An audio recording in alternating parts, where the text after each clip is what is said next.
pisses me off.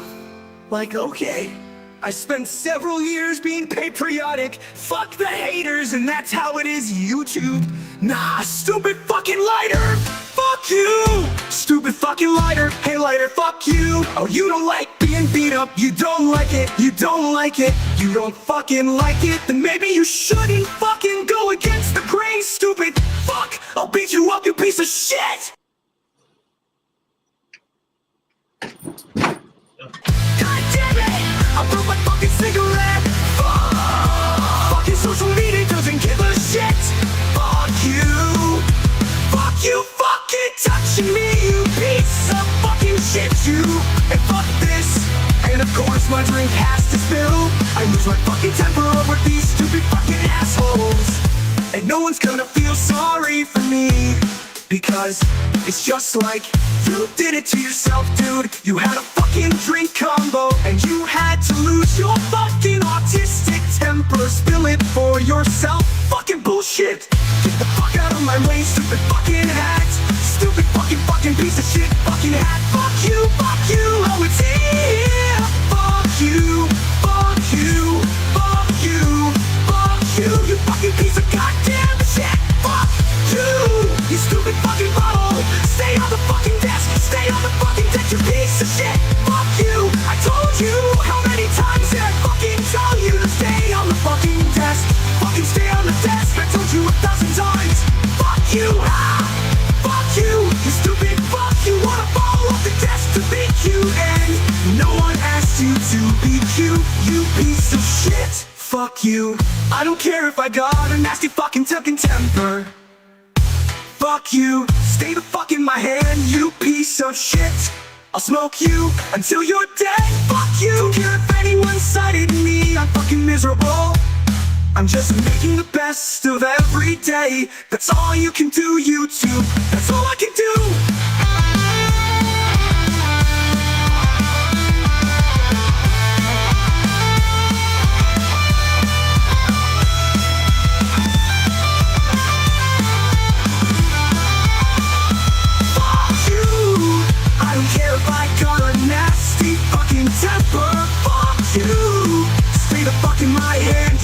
Of shit, I'll smoke you until you're dead. Fuck you, don't care if anyone cited me.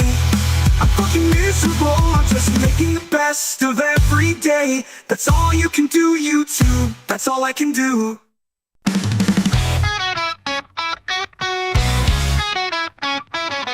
I'm an incel, mindful this shit. I'm a Christian, and I have every tense. I'm a Buddhist, and I wear no clothes. I'm a pedo, and I think that shows. I'm Jared Genesis.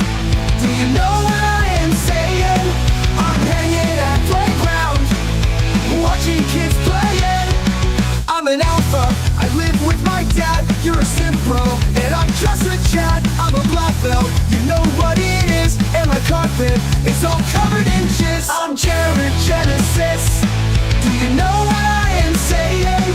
I'm hanging at playground, watching kids playing. I'm an alpha, I live with my dad. You're a simp bro, and I'm just a Chad. I'm a black belt, you know what it is. And my carpet is all covered in jizz. I'm Jared Genesis. Do you know what I am saying? I'm hanging at playground, watching kids playing.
underground has the best video clips around. TV underground has the best video clips in town.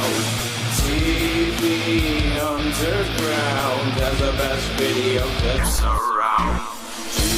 TV underground has the best video clips in town. TV underground has the best video clips around. TV underground has the best video clips in town. TV underground has the best video clips around. TV underground has the best video clips in town. TV underground has the best video clips around. Hi, everybody. Welcome to yet another afternoon DP stream. Back again. I feel like I live here because I kind of do. I mean, I do live in the building that I'm in right now. So, but yeah, hi, everybody. Yeah, you know, it's the holidays and people's budgets are tight, including my own. Last week's goal, we didn't make it, so I'm doing some overtime right now to try and meet the goal. If anyone wants to help me out, you got a couple bucks to spare. It would be much appreciated. Obviously not required, tubes. I need $212 to meet the goal as it stands right now. I am doing another stream later today, but I need to start this week's goal tonight. So I'm hoping I can knock this out in a couple hours here. Oh, yeah, you know. Mom, dad, brother, nephew, all that stuff. You know what it is, tubes. I got myself, I have not been sleeping lately. I got myself a big fat coffee. It even has my name on it. Isn't that awesome? My mom sent me a jar of pickles that you can only buy like in my hometown area. So I have those because I'm addicted to them. You can't buy the brand that I'm addicted to here. And I've never tasted anything quite like them. Tony Pacos.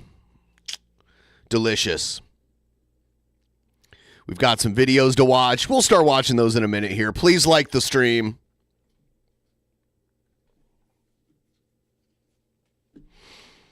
Hopefully, you know, I can knock away the goal tonight or today, this morning, this afternoon, whatever you want to call it.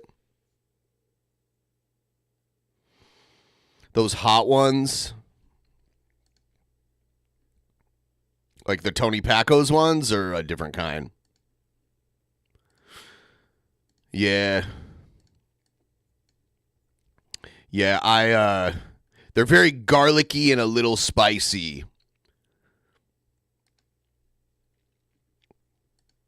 Maybe I'll grab them and show you guys later. Yeah, so how's everybody doing?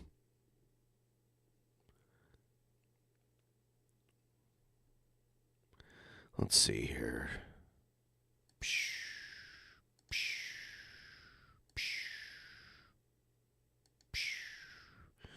There we go.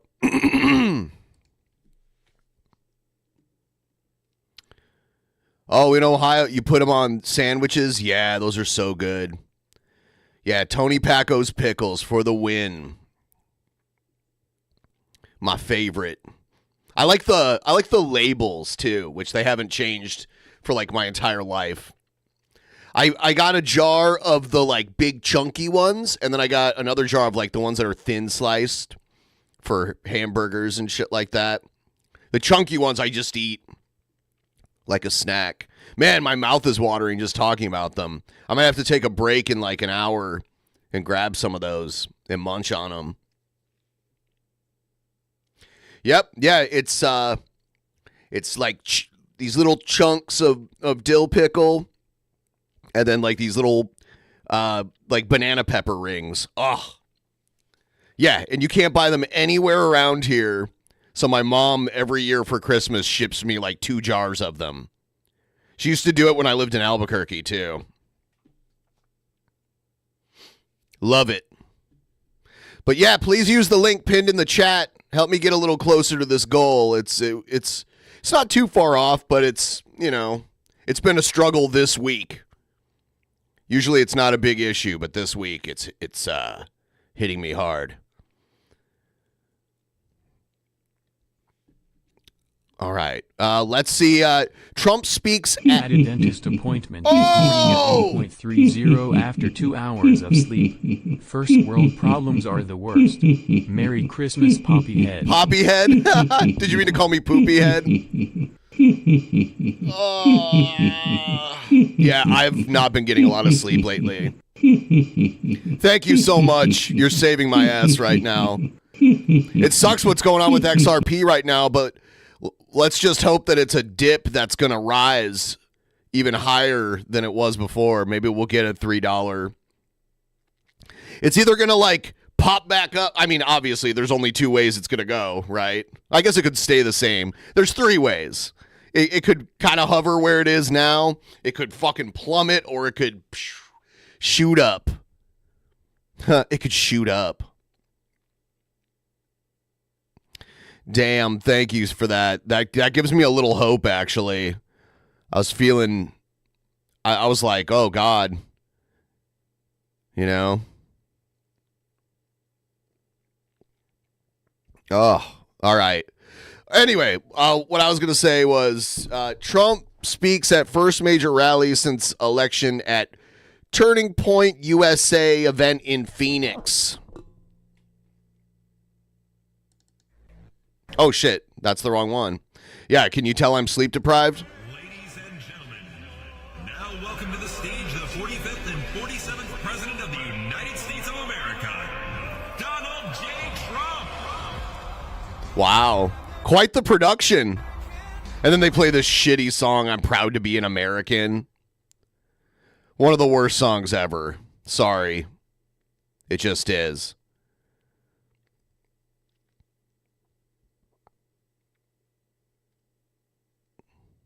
It is just one of the worst songs ever. I'm just waiting for it because it's copyrighted, obviously, so I need to wait for this to stop.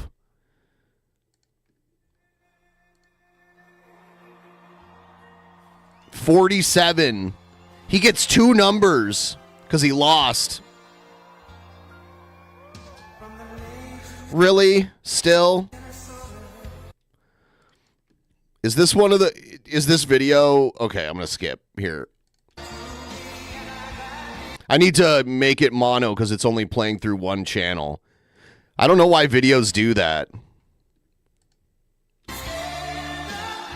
Okay, I gotta skip this shitty song.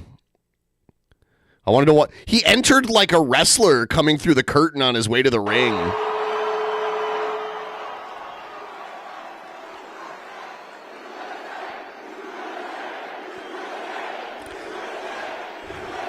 It's like, yeah, I know that. And they're chanting USA. That's another thing, like wrestling from the 80s and 90s. It was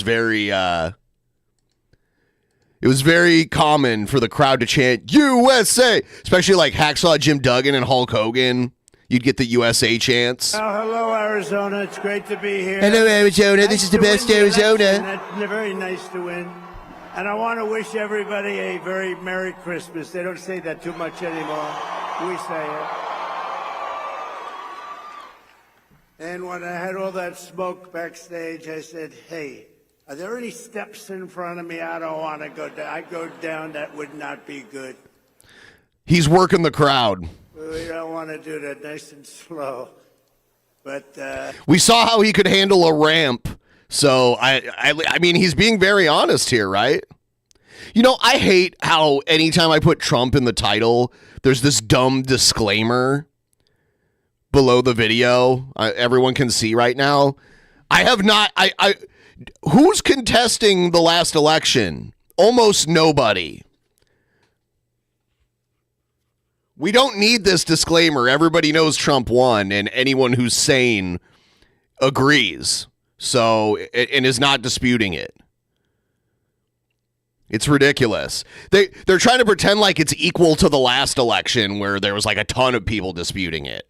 It's like, oh, we got to be fair. We did it last time. It's like, well, last time there was way too many people disputing it, including Trump himself. You haven't heard Kamala say it was rigged once. I just want to thank you. What a beautiful production this is. I worked at a retail store and China would send the stock. One box was labeled Christmas. I never forgot it. I have adopted it into my language every year. Christmas. P.S. Trump's speech here is one of the most empty rambles to date. I mean, that's par for the course, but yes. Yeah, I used to eat at this Vietnamese restaurant when I lived in Albuquerque, and on the menu, instead of beverages, it said beverages, and instead of appetizers, it said appetizers.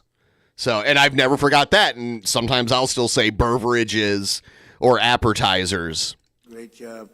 The whole group does. And been amazing. Turning Point's been amazing. And it's really been tremendous numbers of American patriots. It's really been great. And you saw what happened last month. And we had Turning Point's grassroots army. It's an army.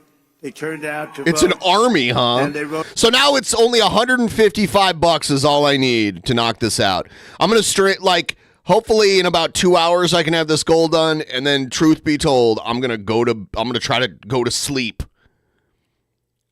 for a couple hours because I have not been getting much sleep lately. Voted in record numbers, and everybody else voted in record I'm going to take some Z-Quil. numbers too. And then I have a stream later tonight with Asterios Kokonos. I have to tell you, and we did something that was really epic. We won a battle that a lot of people thought was very hard to win. You know, A lot of people, he always does this, like, a lot of people said this, a lot of people thought that, nobody thought this, no one thought this could happen. He always does that. It's like, can I see, can we see some stats? Or he just throws out these statements. It's very similar to how Fox News would report the news. to rig. Remember what I said? Too big to rig. We make it too big to rig. We're going to win. And it really was one of the great political victories in the history Epic of our country, and that's good. They said one of the very big radical left newspapers said the most consequential election in the last 129 years. And I said, couldn't they have made it a little bit longer than that? 129 years, but that's pretty good. But we won. Oh, it's so nice. We won the popular vote by a lot, by millions and millions. They win by a lot. And I used to hear the first one, we won and we did great. And they always would say, while he didn't win the popular vote, he won the electoral college. I knew it. I knew he'd keep doing this. We're never going to hear the end of this. And this is why you should vote, even if you're in a state where you know it's going to go one way or the other. You should still vote. Like, I knew Kamala was going to win my state no matter what, but I still voted so that my one vote showed up in that popular vote count. So that the will of the people is at least known. I think there's a lot of people that didn't vote because they're like, what's the point? You know, my state's going to go blue or red anyway. Say that low, but we actually did very well then, but we did really well the second time. And this time we said, the hell with it. We've got to just blow them away. And that's what we did. We blew them away. So we won all 7 swing states. Remember, they were saying, well, you know, we did very well in early voting, so we didn't have to win too much because we were way ahead. But they said, well, he only has to win 2, but we won all 7. Can you believe it, huh? We won all 7. And we carried the great state of Arizona, something not easy for a Republican to do, but it was easy for us to do. And we had more than a 6-point landslide. That's called the landslide here. And not only did we reclaim the White House, we also took back the U.S. Senate, and we won the largest popular vote majority for House Republicans in a presidential year since 1928. That's a pretty good thing. And I want to express my tremendous gratitude to Charlie Kirk. He's really an amazing guy. Amazing guy. and his whole staff for their relentless efforts to achieve this very historic victory. It's such a great honor. It's not my victory, it's your victory. It's a great honor. Man, we worked hard on this. We knew bad things happened in 2020. And if I didn't know that we won in 2020, I wouldn't have done this, because it would have been like the ultimate poll, right? But we won by a lot. And this time we said, look, now we got to really win by, and we won by so much. They just, they threw all their placards. They wanted to protest. They were all set. And at about 9 o'clock, they said, man, this guy's killing us. They threw the placards. They went home, and we had no riots. We had no anything. It was a beautiful thing to watch. They just said, we lost. And we want to try bringing everybody together. We're going to try. We're going to really give it a shot. The thing that brings people together is victory. It's winning. And we had that for much of my first year. We had the greatest economy in history in our first term. We can now call it a first term. We had the greatest economy in the history of our country. I don't believe that to be true. And how do you, I think Trump measures the economy based on like the Dow Jones, like where the Dow Jones is at. And that's only good for the people who have money in the stock market. That's not good for like the average person.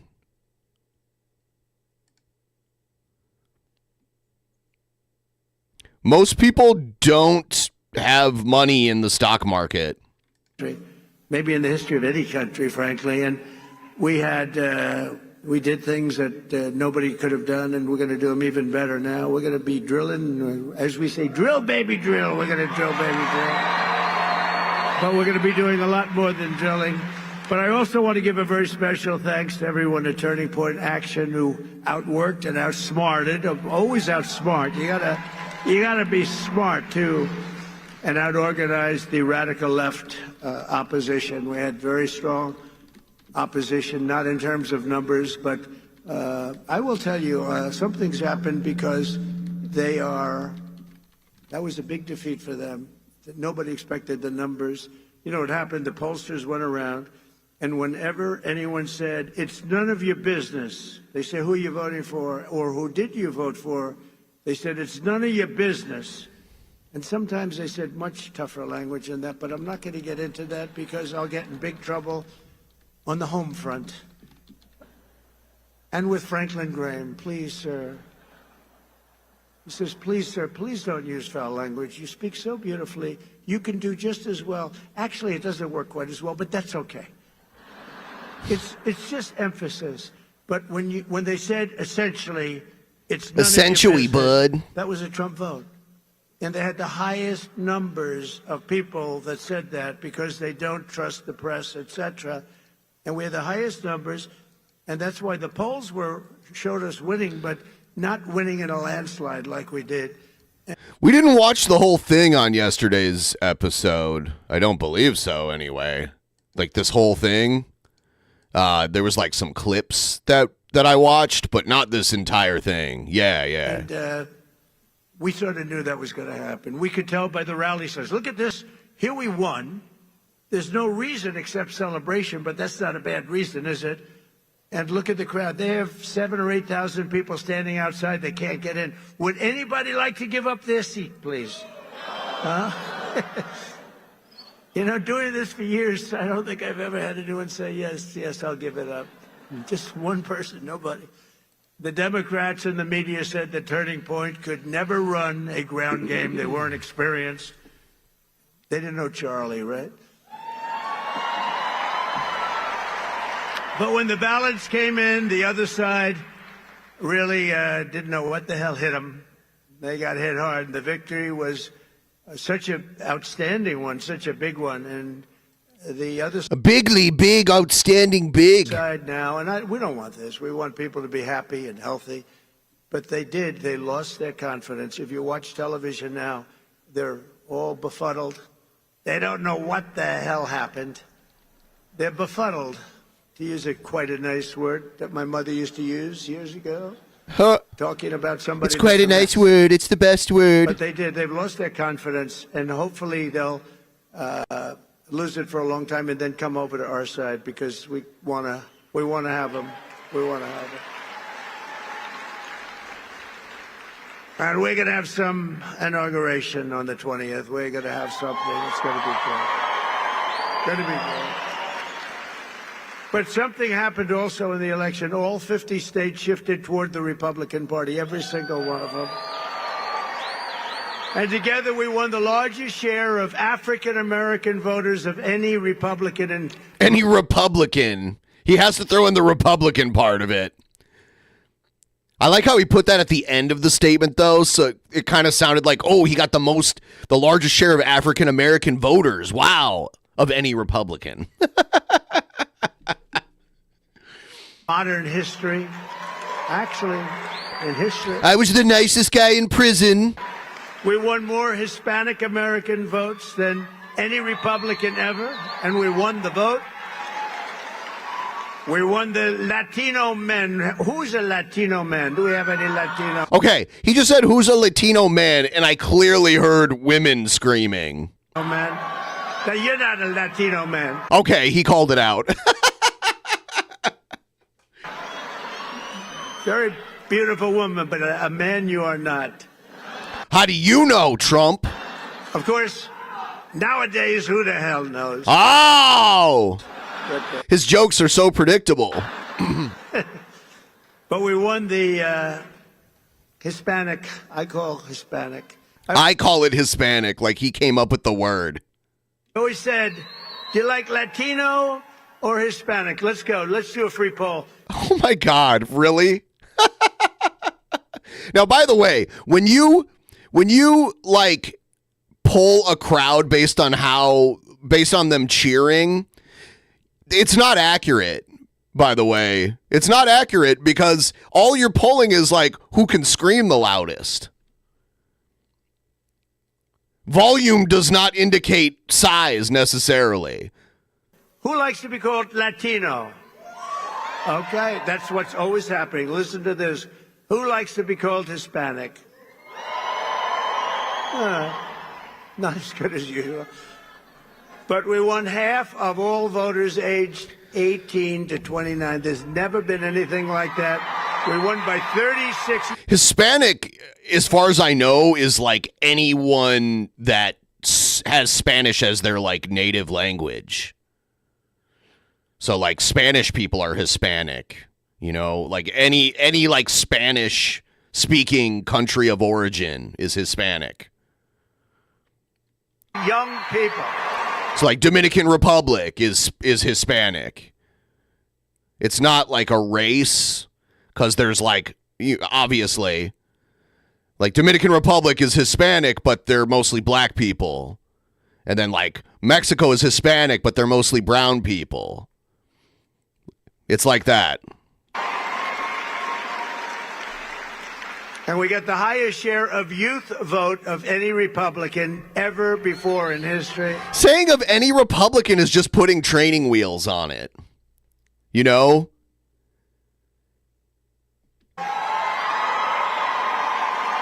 And we had great people. You know, my son Barron said, Dad, you got to see this one, that one. Dad, you got to. Is that how Barron talk? I've never heard Barron Trump speak. Has anyone ever actually heard his voice? This one. He said he likes Joe Rogan a lot, too. He said, you got to see Joe Rogan. Dad, you got to do an interview with these people. And he is a sort of a feel for young people. I guess that's a nice thing to have when you're young.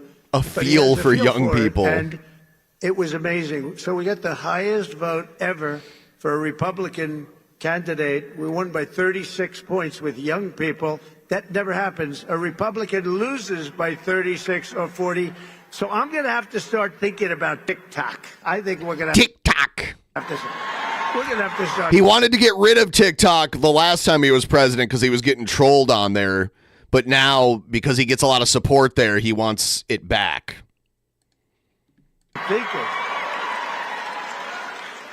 I don't care either way. I'm too old to use TikTok.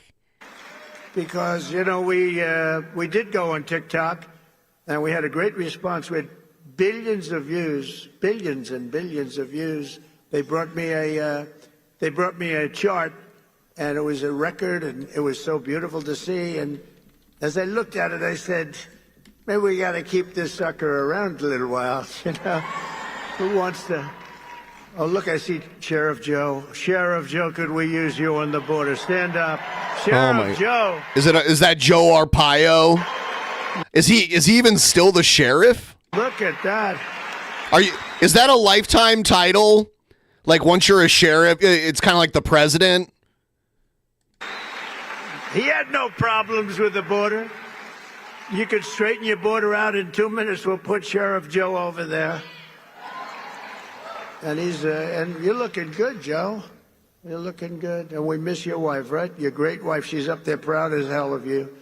But he had no border problems. You didn't have any border problems. And we'll do that very shortly for you. We're going to have, you have a governor that doesn't know what the hell she's doing. You have people that don't know what they're doing. And we're going to change it because your border is a disaster. Your border is a disaster. Your border. I did see a clip of this. A clip of this speech where he tried to make it sound like the Canadian border is getting just as bad as the border with Mexico. And like drugs and illegal immigrants are just like pouring across the Canadian border, which is such bullshit. People who are in Canada usually don't want to come here. They usually have it better in Canada. And you just have a few days to wait. We're going to be... Obviously, there's going to be some, but it's like he's making it sound... He's a full-on isolationist. Fully operational, I would say, by about 2 o'clock on the 20th. 20th of January.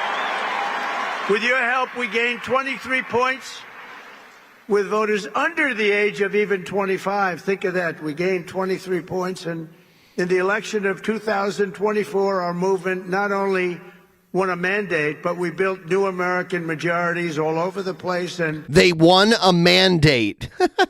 will define our country's future. I believe it's going to define our country's future for generations to come. That's going to happen. It's, you know, there's some people called up that are great people, actually, great business leaders called, a lot of them.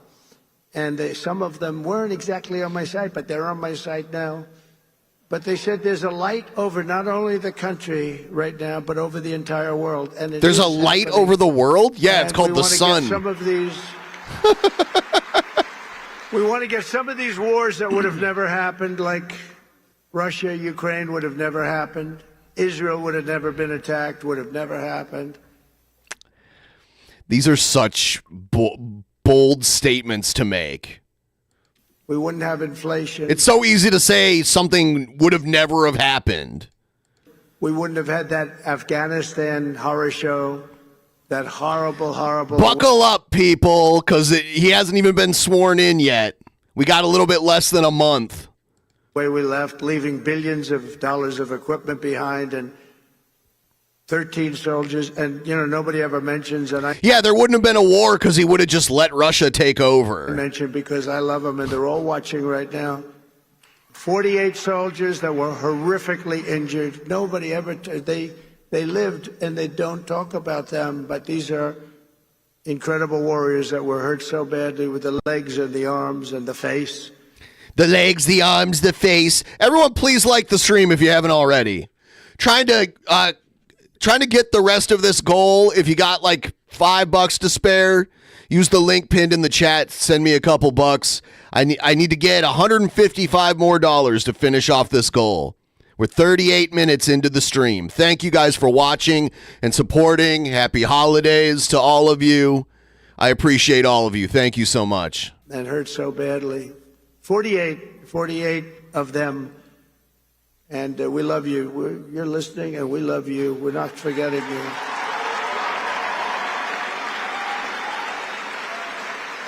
And for all of us standing before you today, I can proudly proclaim that the golden age of America is upon us.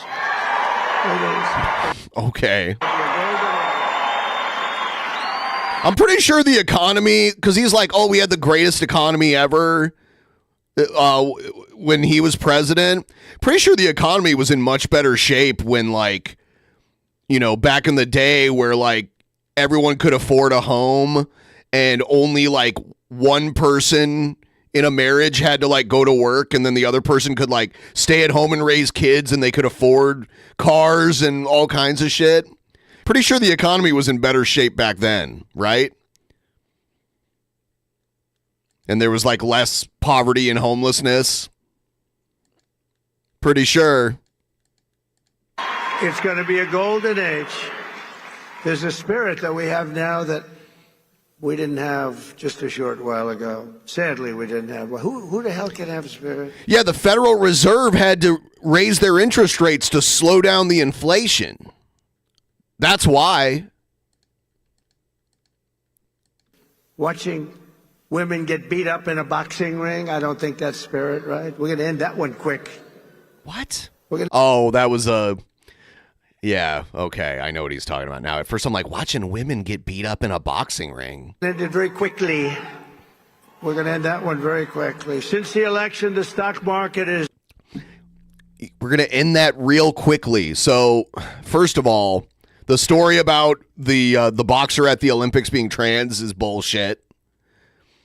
But either way, even if it was true, he can't change the rules of the Olympics. How's the president going to end the rules at the Olympics? By the way, there's not going to be another Olympics for like 3.5 more years. Anyway. So, I don't know. Women beat up in a boxing ring. What? It's broken one record after another. The biggest gain of stock market after an election in history. The biggest gain of stock market. That's a good sign. In a single month, small business optimism soared 41 points, which is a record. That's a record. Bitcoin has surged to an all-time record high of $108,000. Congratulations. That's only helpful to people who have Bitcoin. Congratulations. And just last week, in an overwhelming statement of confidence in our leadership, the CEO of SoftBank, a very highly respected man in Asia, Masayoshi Son, you probably saw it announced that he will be investing, and only because I won the election, he made that clear, only because he has confidence in the United States, between $100 billion and $200 billion. And he's going to be investing. It's equal to about 100,000 jobs at least. And all over the world, people are investing now. Yeah, it's such a shame someone gets beat up in a boxing ring. That never happens, right? No one ever gets beat up in a boxing ring. Starting the investments, and it's going to be a beautiful thing with the jobs. But they're calling it the Trump effect because even before taking office, we're already bringing in the jobs and opportunity and safety and common sense back to the USA. We're bringing common sense back. Maybe that's the most important thing. I think common sense is the most important thing, but not only are we seeing it at home, but we're seeing it abroad as well. The European Union is suddenly talking about buying vast new quantities of natural, American, beautiful natural gas. Beautiful gas. How can you call gas beautiful? You can't even see natural gas. How is it beautiful? He only has a few words that he uses, so that's one of them. Like if something's good, it's beautiful. Beautiful gas. It's a beautiful wall. Beautiful solar wall. Beautiful, and it's very inexpensive. It's the best. It's beautiful. So it's a lot less expensive than windmills all over the place. A lot less expensive. But I've informed Mexico and Canada that they will have to step up and stop the illegal aliens and illegal drugs from pouring into our country. Have to stop. That's not how it works. And that goes for the European Union. And like when you go to cross a border, it's the border people on the other side that you talk to that decide to keep you out if they want to keep you out. That's how the border works. You guard people coming in to your side. So what's Mexico supposed to do? He wants Mexico to screen everyone leaving and coming into their country. That's ridiculous. It goes for many other places. European Union's treated us very, very badly. We have hundreds of billions of dollars with deficits. They don't take our cars. They don't take our agricultural product, but we take theirs. And they've got to be careful. They can't treat us that way. They're not going to be treating us that way. Billions. That I can tell you. Because we're not going to let them turn the United States into a dumping ground. We're not going to let it happen. We pay Canada in subsidies and deficits over $150 billion a year. And you say, why are we doing that? Why are we paying Canada $150 billion? Essentially, we're paying Canada, and we love Canada. I have so many friends. I love Canada. I love it. I love it. Now I'm going to shit on it. I love it. But why are we spending $150 billion on Canada? Yet Canada allows people and drugs to flood in through our northern border. You know, we have a... Yeah, here's the part where he makes it sound like the Canadian border is like this huge problem. Northern border that's not doing so well either. Likewise, people are coming in from Mexico in numbers that have never, ever been seen before. We had 21 million people come in over the past 4 years. Think of that, 21 million people. And you see a lot of these people should not be here. They come from mental institutions and Did you know we have a border to the north? prisons from all over the world, not just South America. What? Hundreds of thousands more are racing to get across before January 20th. You got to see it.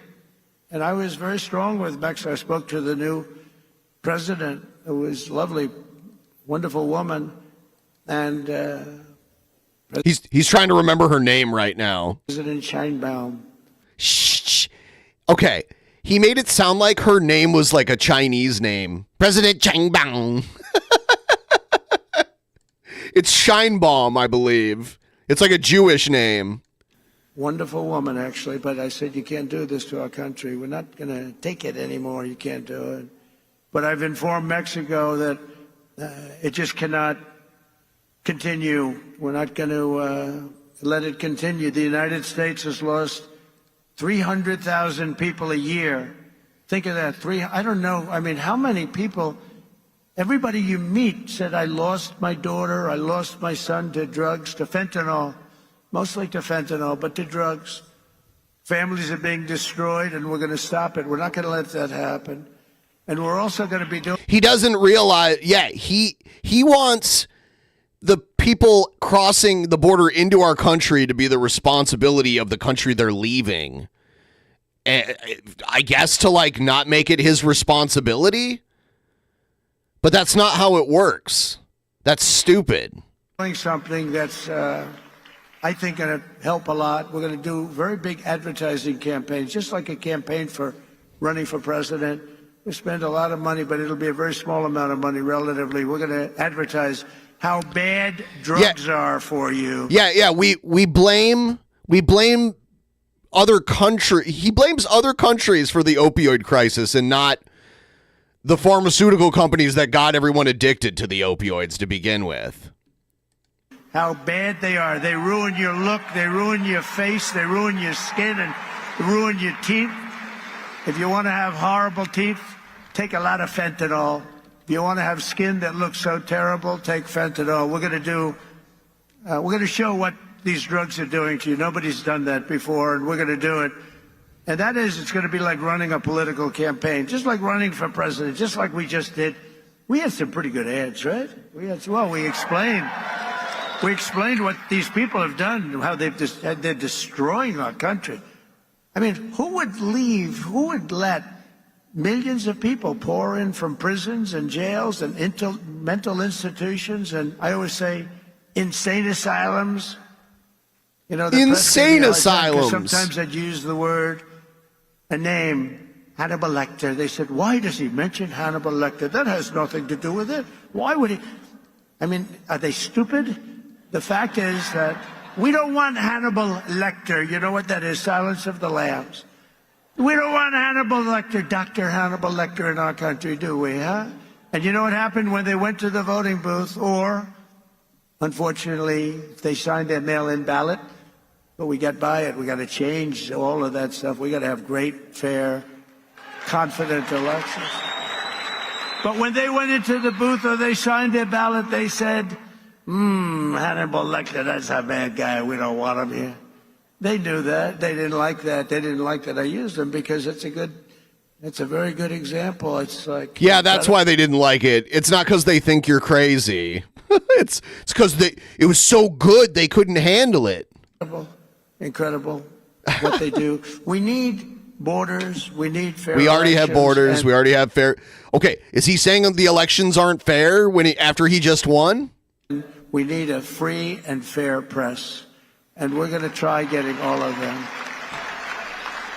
As another example of the things we're doing and looking at, it's such a terrible thing is happening. The Panama Canal is considered a vital national asset for the United States of America due to its critical role, American economy, the whole world economy, and also national security. The Panama Canal. Has anyone ever heard of the Panama Canal? Huh? He wants to, take over the Panama Canal. It's fucking mad. Because we're being ripped off at the Panama Canal like we're being ripped off everywhere else. A secure, he just said, take it back. That's a good idea. Where do you come from, sir? He doesn't come from Panama. Oh, yeah, good. A secure Panama Canal is crucial for U.S. commerce and rapid deployment of the Navy from the Atlantic all the way to the Pacific. It's an incredible thing and drastically cut I heard shipping that time. he was rambling about buying Greenland again. Doesn't he know that's where the Danish Father Christmas has a meth lab? Maybe it's a toy workshop? I am tired and confused. Yeah, I think it is. Panama is investigating him for tax evasion. Is that true? I had no idea. Is that true? In Panama? Does he do business in Panama? I had no idea. The canal was, it is an important thing. Because without it, back in the day, ships had to go all the way to the bottom tip of South America to get into the Pacific. You read that? Yeah, I haven't heard that before, but that could be true. I'm sure he does business all over the world. Was there a Trump hotel in Panama? I don't know. God, he's such a piece of shit. Times down to U.S. ports by days and even weeks. The United States is the number one user of the Panama Canal with over 70. By the way, Inauguration Day, I'll be covering it live. I'm going to wake up early. It starts at 9 a.m. my time or something. 9 a.m. my time. And we'll watch it live together and react to it. I already have it on my calendar ready to go. So that should be something to witness. And then we'll see what happens the moment he walks into the White House. Because he's going to start doing shit on day one. And I'm not very confident that the changes are going to be good changes. 2% of all transits heading to or from U.S. ports. Think of that. So we built it. We're the ones that use it. They gave it away. By the way, we're $150 away from last week's goal. I've been struggling to get it this week. This has been the toughest week to get the goal ever, I think. And I think it has a lot to do with the holidays and shit. So I appreciate all you guys that's helped me make the baby steps towards the goal. I'm gonna keep streaming until we get it, and then later today I have another stream planned. I got Asterios coming on the show. I got some plans for Mr. Asterios as well. And in the meantime, I'll probably take a nap between now and then, between this stream and the next Considered one. one of the great wonders of the world. The Panama Canal opened for business. Last night I forgot to ask Jeff about this Panama Canal stuff because I think Jeff actually lived in Panama for a while when he was a kid. I think he told me that, when he was younger, because he was a military brat or whatever. I could have swore he told me that. Just 110 years ago and was built at huge cost to the United States, and it really is big when you consider the lives and the treasure, the equivalent of $1.2 trillion today. You don't hear those numbers. 38,000 American men, almost all men, they went there to be construction workers and dig. They were diggers, and they were brave. 38,000 men died from infected mosquitoes in the jungles of Panama during the construction period. Think of that. We lost 38,000. Would they get like malaria or something? Or West Nile? Teddy Roosevelt was president of the United States at the time of its building. I like how we're getting a history lesson on the Panama Canal. And understood the... I remember learning about this in like history class, elementary school history class. Of naval power and trade. He's actually... Did you really say that no one has ever tried telling people that drugs are bad for you before? Did he not on the TV in the 80s? Right! Those ads were so dumb. They just made our generation want to do all the drugs. That was Nancy Reagan's pet project back in the 80s, the Just Say No campaign. Yeah. Yeah, that was I mean, like, normally the First Lady takes on a pet project. You know, like Michelle Obama, it was like healthy school lunches, and I think Laura Bush did like some kind of library initiative because she was a librarian. But yeah. No, Melania does have a project. I can't remember the name of it right now, but she did. I can't remember what it was off the top of my head right now. Hillary Clinton's was universal health care, which never happened. She tried. When President Jimmy Carter foolishly gave it away for $1. Be best. That's it. Melania's project is the Be Best campaign. During his term in office, it was solely for... They're going to boo Jimmy Carter. They're going to boo a 100-year-old man who, like, as far as I can tell, had pretty good personal character compared to a lot of the other presidents. Left. Let's do this. Oh, damn. Thank you, Jay Spoon. Thank you. Yes, 100 left. We can do this. Hell yeah. Hell motherfucking yeah. Amazing. For Panama to manage, and not for China or any other country to manage. You see what's going on there? China. Yeah, they're China, and we'll get to this. But yeah, every first lady, I don't know about ever, but like in the 21st and 20th centuries, every first lady had like some kind of project, you know. Betty Ford had one, Eleanor Roosevelt had one. What was Pat Nixon's? That was Richard Nixon's wife's name, right? Pat? It was likewise not given for Panama to charge. Damn it, now I got the Van Halen song. Panama, dun, dun, dun, dun, dun, Panama, oh. Now that's going to be stuck in my head all day. The United States, its Navy, and its corporations doing business within our country, exorbitant prices and rates of passage, which they do. They charge us like it's a disgrace. Our Navy and Commerce have been treated in a very unfair and injudicious way. The fees being charged by Panama are ridiculous, highly unfair, especially knowing the extraordinary generosity. Are we going to invade Panama? It sounds like he's like getting ready.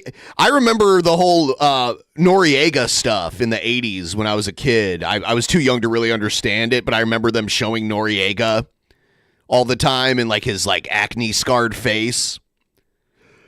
That has been bestowed to Panama, I say very foolishly, by the United States.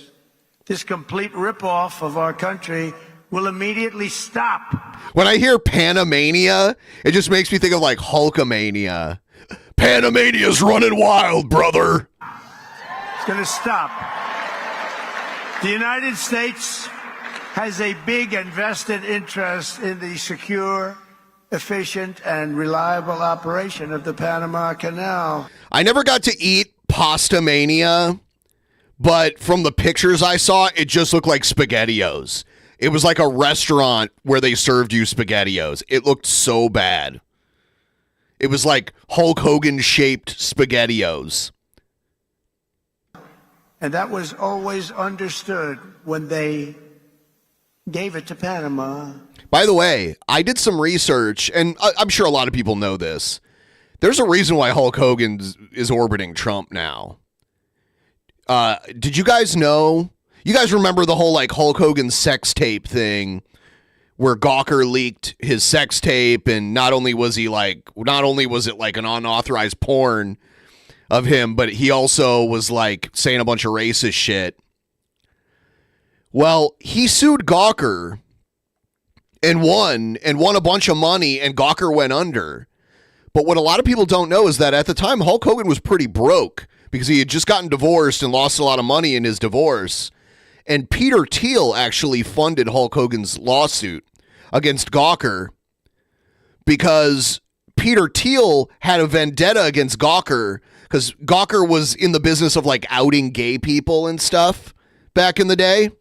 And Peter Thiel was in the closet back then. And Gawker ran a story that kind of outed Peter Thiel and named his gay lover at the time. So Peter Thiel was looking to sue Gawker and found that Hulk Hogan had the best case against Gawker and funded Hulk Hogan's lawsuit against Gawker and made Gawker go under. You can look it up.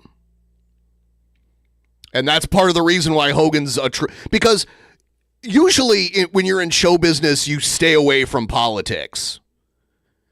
And Hogan is a conservative guy. I know people who have known Hogan. I know someone who actually worked for him and knew like his son and everything. And Hogan's a very conservative guy. Most guys who are like millionaires are. But because he didn't want to alienate the people in his fan base that aren't conservative, he stayed out of it. But Peter Thiel, Peter Thiel became his hero, so he's walking in lockstep. They don't sell Hulk Hogan's beer in my state. I'd have to drive to Idaho to get it, and that's like a 6-hour drive. It's not worth it, and it probably just tastes like Budweiser.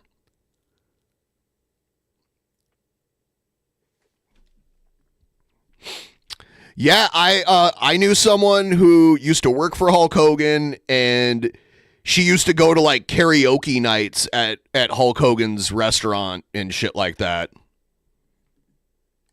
Can you believe that? We would never have done it if we thought what's happening now. I'm a wrestling fan, and people can make argument like Hogan wasn't like the greatest in-ring wrestler or whatever, but he's one of the biggest wrestlers ever, like in popularity. And I have respect for him for that. I will donate more if Jay Spoon admits that he is Jessica's twin brother through doing a $20 donation. My balls is in your court, Jay Spoon. I think that's the saying, right? My ball is, I think it's the ball is in your court. I think. Jessica's brother? What? Can happen, and we would. I'm a big fan of, you have to understand what it was like. I don't know I don't know the ages of everyone watching. I just assume most of the people watching are younger than me. But Hulk Hogan was one of the biggest celebrities in the country. And wrestling was a way more niche thing than it is now. It's way more mainstream. 43. I'm 43 also. I'll be 44 in May. Hulk Hogan was like a huge celebrity, like a mainstream celebrity in a business that wasn't mainstream at the time. Savage is my favorite wrestler ever. But the wrestling business wouldn't be what it is today without Hulk Hogan. It just wouldn't be. Hulk Hogan did have charisma, and he was an impressive physical specimen. Never, and we will never, ever let it fall into the wrong hands, but it's falling into the wrong hands. It was not given for the benefit of others by a token of cooperation, but it was... Okay, I know, now we're devolving into wrestling talk. I'll cut it off after this because I do want to react to this. That was a brilliant move by Hulk Hogan to go to WCW and then turn heel like a year later. That was smart. And Hulk Hogan was probably the best heel of that era. The two best heels of the 90s were Hulk Hogan and Vince McMahon. But I liked Hulk Hogan's thing better because he was like a heel champion that used to be the ultimate good guy, and Vince McMahon was just like the evil owner of the company. Vince McMahon only got in the ring a couple times, but Hogan was in the ring all the time, and he had the NWO to help him like cheat and win every time. I loved the NWO storyline. So Hogan's in-ring wrestling wasn't the greatest, but he was good in a lot of other ways. Just because I think he's like not the greatest guy I don't let that affect my opinion on what he did in wrestling. Given to Panama and to the people of Panama, but it has provisions. You got to treat us fairly, and they haven't treated us fairly. If the principles, both moral and legal, of this magnanimous gesture of giving are not followed, then we will demand that the Panama Canal be returned to the United States of America in full. This is not happening, by the way. Quick. I love it. Like, he's not even running for president anymore, and he's still making these empty promises. And they cheer for him. Like, no one's like, wait, how are you going to do that? No one ever asks him how he's going to do it when he makes these kind of claims. And without question. I'm not going to stand for it. So to the officials of Panama, please be guided accordingly. William McKinley, the 25th President of the United States, was because of the vast sums of money that he brought into our country, the person really who got us the money that President Theodore Roosevelt used to build the Panama Canal and a lot of other things. McKinley was a very good, maybe a great president.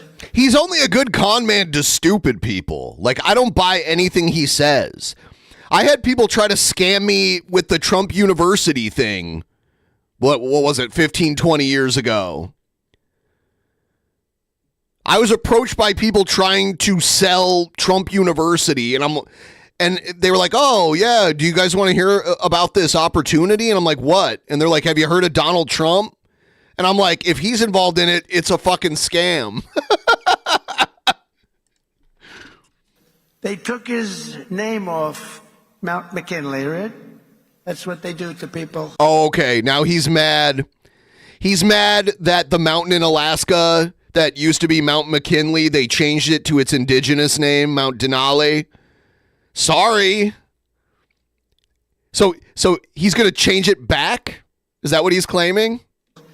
Now, he was a great president, very good president at a minimum. He was a very good businessman. He was a businessman, then a governor. There's all types of shit around the country named after him.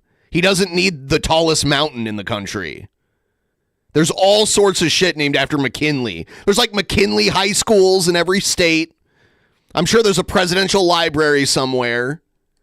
Very successful businessman, and then he ran for president, and he won.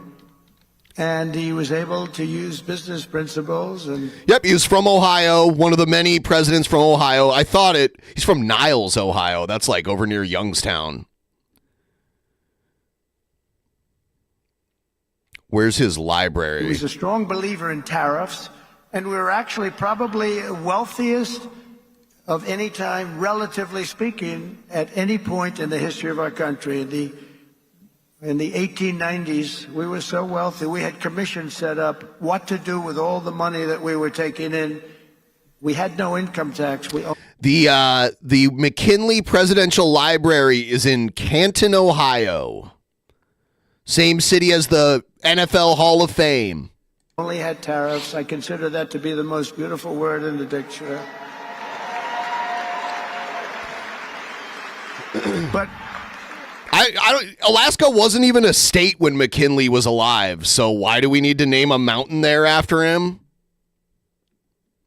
President McKinley was the president that was responsible for creating a vast... He's given us all these history lessons.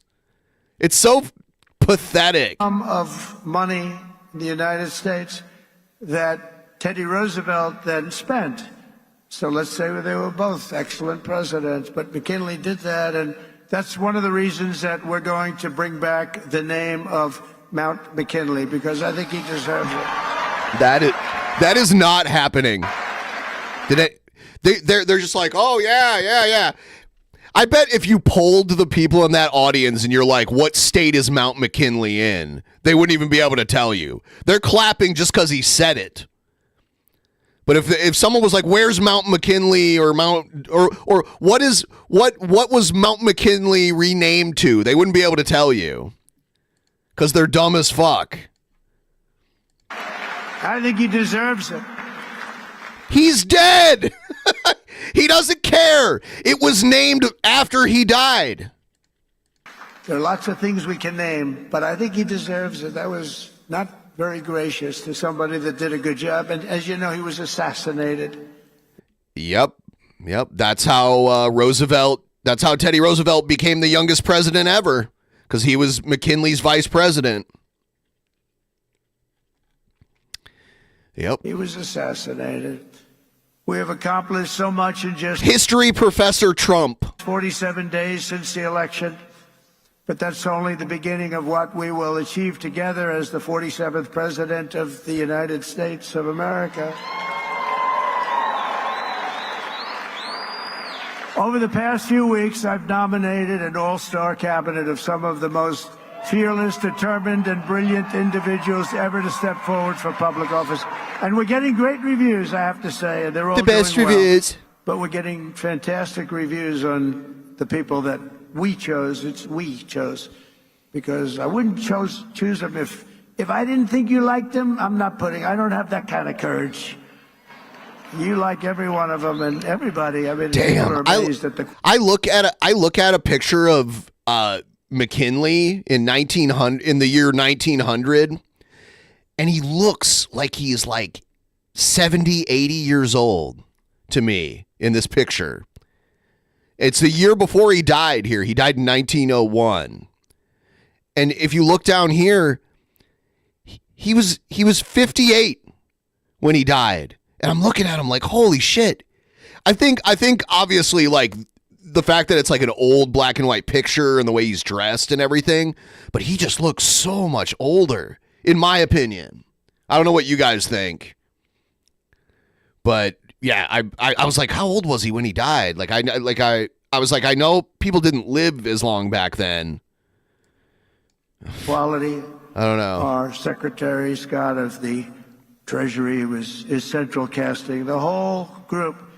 But to get wokeness out of our military and restore the unquestioned strength and fighting spirit of the American Armed Forces, I have appointed Pete Hegseth to be our next Secretary of Defense. Boo! He's going to be great. Boo! You know, I've interviewed with him a lot on Fox. And yeah. all he ever wanted to talk about. Yeah, and he blew you all the time, and that's why you picked him.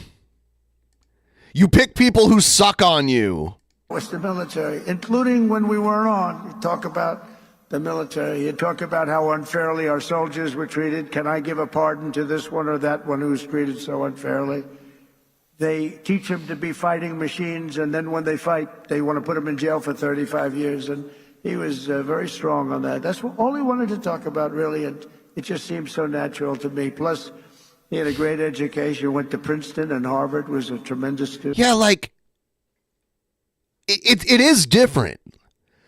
Like, Obama and Hillary took a lot of shots at each other when they were running, but then when Obama won, he put Hillary Clinton in the Secretary of State role, even though they were political rivals. Trump doesn't do that. You got to kiss the ring You got to suck his balls. And then even if you're completely unqualified, he'll pick you if you suck his balls best. And he's a very vibrant, strong guy.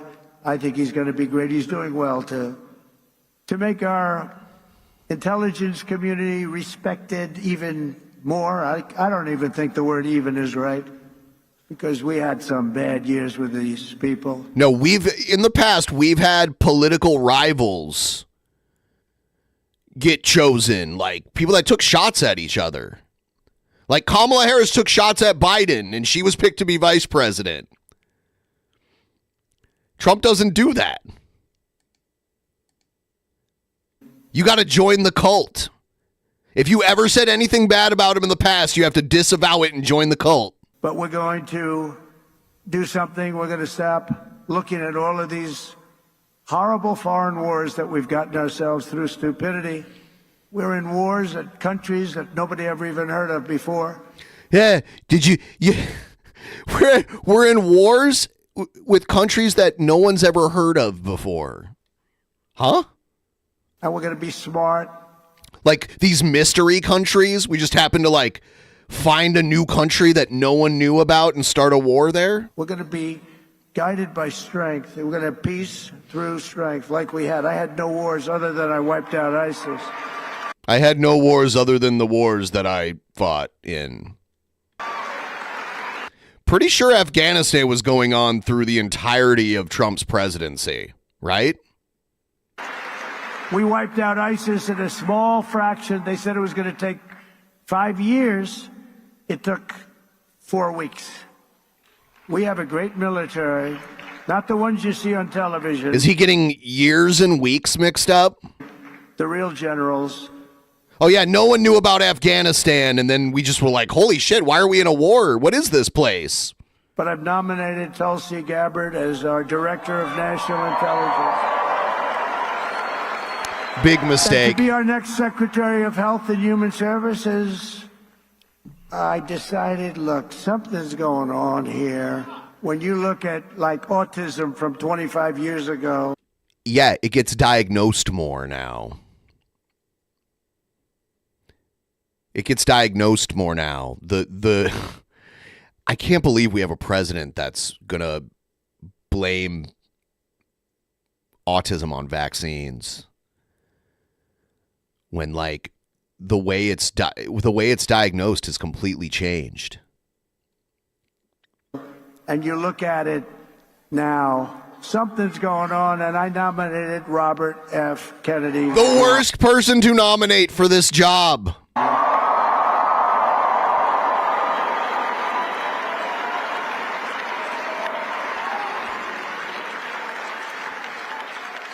Think of it. Think of this. 25 years ago, autism, 1 in 10,000 children. Yes. Today, it's 1 in 36 children. Is something wrong? I think so. And what is it, Trump? Let's hear the reason. And Robert and I and all, we're going to figure it out. But did you ever hear numbers like that? Something's wrong. Something. I mean, vaccines have been around for a while. Wrong. Likewise, there's been a 25% increase. I'm pretty sure they were doing more polio vaccines back then. I don't think polio vaccines are very common now because the vaccines that were given back in the day all but wiped it out, right? In childhood cancer and a staggering increase in chronic diseases. So together we're going to make America healthy again. We're going to make America healthy again. Something's happening. Something bad is happening. What is it? Give us your opinion.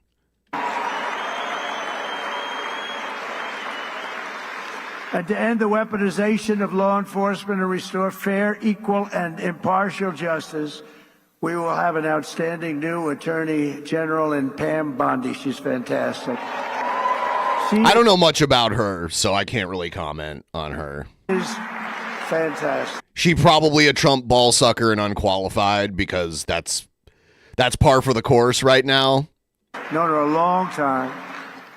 And I'm very pleased to report that Christopher Wray is on his way out. He's resigned. And he Is he going to mention Linda McMahon?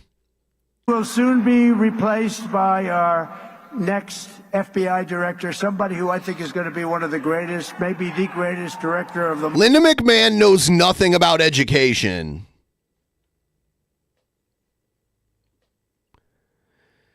Her last position in Trump's previous administration was like small business administration. And it's like, yeah, she ran a business. That's a little better. She's never been a teacher or worked at a educational institution or anything. All cash. Yeah, Linda McMahon was a terrible on-screen character in WWE. That's why they put her in a coma for a long part of her tenure there as an on-screen performer. She just sat there and like stared into space. They're like, "Oh yeah, you're bad at acting. We're going to put you in a coma." Patel. They put in the storyline, they put her in a coma and then had Vince McMahon have an affair with like one of the hot chick wrestlers. And there was like some scenes where she was like in the room just like staring into space and McMahon's all like making out with Trish. Yeah. Yeah.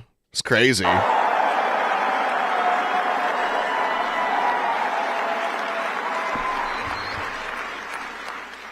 I campaigned on an agenda of delivering profound change to Washington, and last month the American people voted for change like they've never voted before, and in overwhelming numbers. What part isn't true about Linda? Her not being qualified to run the Department of Education, which Trump says he's going to shut down anyway, or that she's a bad actor? Because both of those are true. That nobody saw coming. I saw coming, because I think we all saw coming. When you went to the rallies, you saw that we'd have, like we had in New Jersey, 107,000. She's never worked as an educator, and she's never worked for an educational institution. People, and they'd go out the next day and they'd have 30 people, maybe 40 if they were lucky. And then I heard how it was going to be a close race. I said, why is that? Why is that? I don't quite get that. But now the Republican Senate majority is working very hard to confirm my nominees, and we appreciate it. And with the help of this dream team cabinet, and we have so many others I won't bother mentioning, but you know every one of them, we're going to embark on the most exciting and successful period of reform and renewal in all of American history. We're going to do something that's going to be really, really special. You're going to be so happy. And as you know, I made a series of big day one promises in my campaign. You know them just as well as I do. Yeah, you do that, and they almost never come to fruition. There's no wall. I mean, there's some fencing. Mexico didn't pay for it. There's a whole bunch of shit you said you'd do. What about no taxes on tips? You haven't mentioned that in a while. Trump touted the no taxes on tips thing at the RNC like the entire time, and I have not heard about it again since. And 29 days from now, I intend to keep those promises to the American people. And just as we did 4 years ago, my administration will live by the motto, promises made, promises kept. We did keep our promises. That's not true.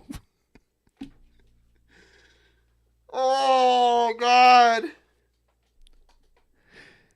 They're all just like, yeah, yeah, like no matter what he says. He could be like, and now we're going to dump a big bucket of shit from the ceiling all over all the people in the crowd here. And they'd all be like, yay! And there's a new hat. There's a brand new hat that's out. I saw it yesterday, the first time, and it's selling like hotcakes. It says, Trump was right about everything. And Say, fellas, those new Trump hats are selling like hotcakes. I don't want to brag, but we were right I'm going to go take a looky-loo at those. about just about everything, I'm going to march down to Sears and Roebuck and get me one of those. including foreign policy, these crazy wars that we're in. One of the things that Say, fellas, have you seen the new Trump hat? I want to do, and quickly, and President Putin said that he wants to meet with me as soon as possible. So we have to wait for this, but we have to end that war. That war is a horrible, horrible. The soldiers, the number of soldiers being killed, it's a flat plane, and the bullets are going, and there's powerful bullets, powerful guns. Powerful bullets. As opposed to weak bullets. And the only thing that's going to stop them is a human body. They go dead flat land. Nobody's ever seen anything like it. Millions of soldiers have died now. Millions. We're seeing numbers that are just crazy. Got to stop it. It's ridiculous. Would have never happened if I was president. That war would have never happened.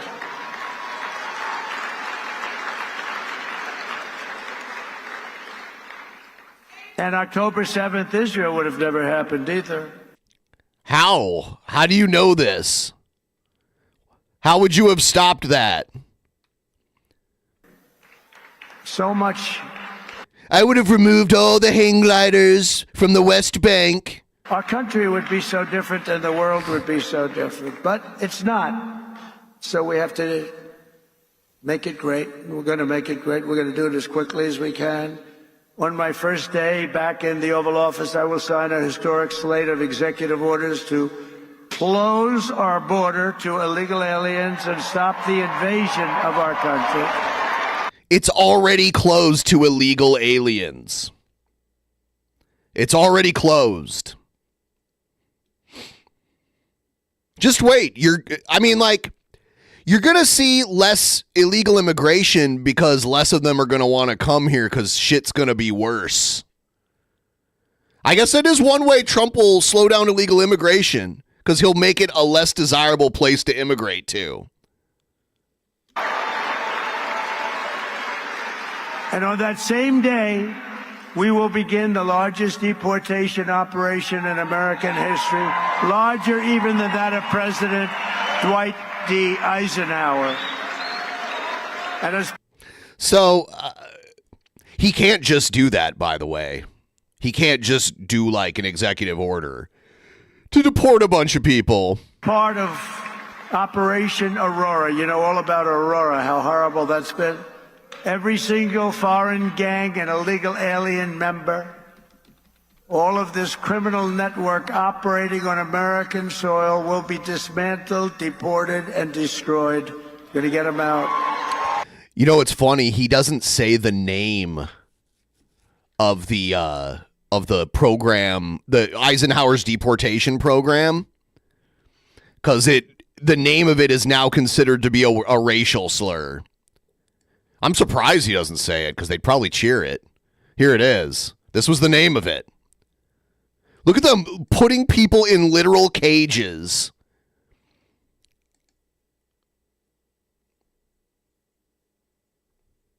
Damn. Holy shit, dude. Concentrate. He's going to bring back concentration camps. Seriously.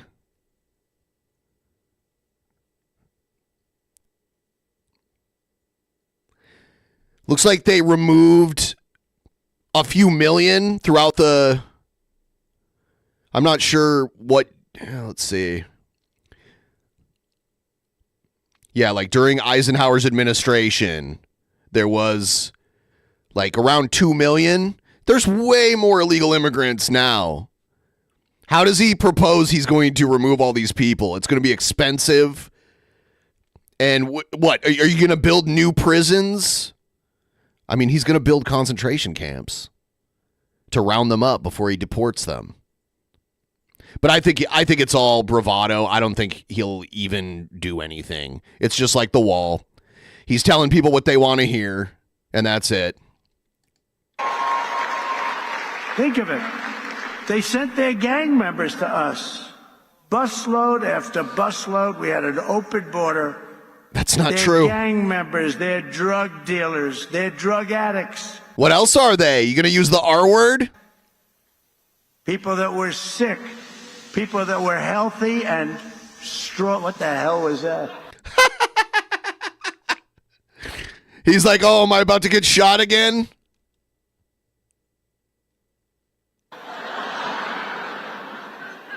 You get the little yips up here every once in a while. I wonder why.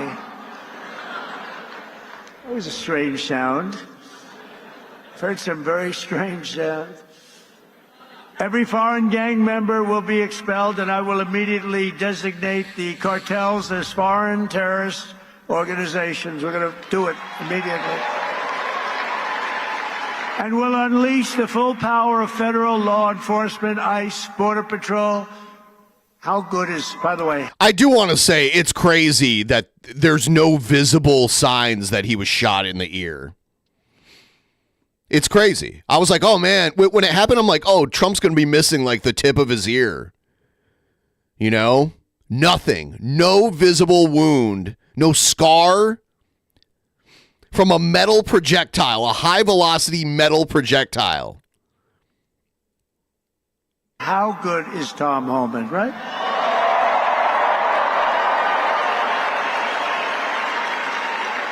He's phenomenal. I've known him a long time. I'll bet you Sheriff Joe likes Tom Homan, right? Sheriff Joe, yes? Yep. He goes, yep.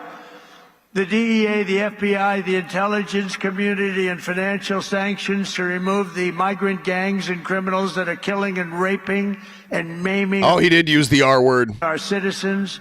We're going to get them out. We're going to get them out. We're going to. Way more murders and R words committed by citizens, by the way.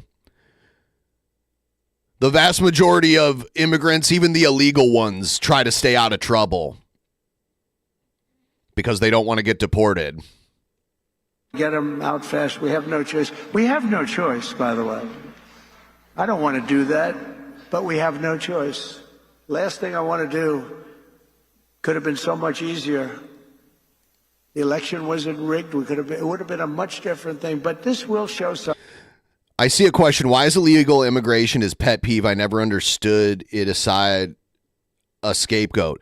Well, there's a lot of racists, especially on the Republican side, that are afraid of, they believe in the great replacement theory, that all these non-whites are going to move here and turn America into a non-white majority country. So anything that has to do with demonizing those people and keeping them out and sending them back to where they came from is something they will cheer for. That's what it is. It's stoking fear in the hearts of racists and people who are uncomfortable with being a minority in their own country. That's what it is. That's where the whole "they took our jobs" thing came from. That's what it is.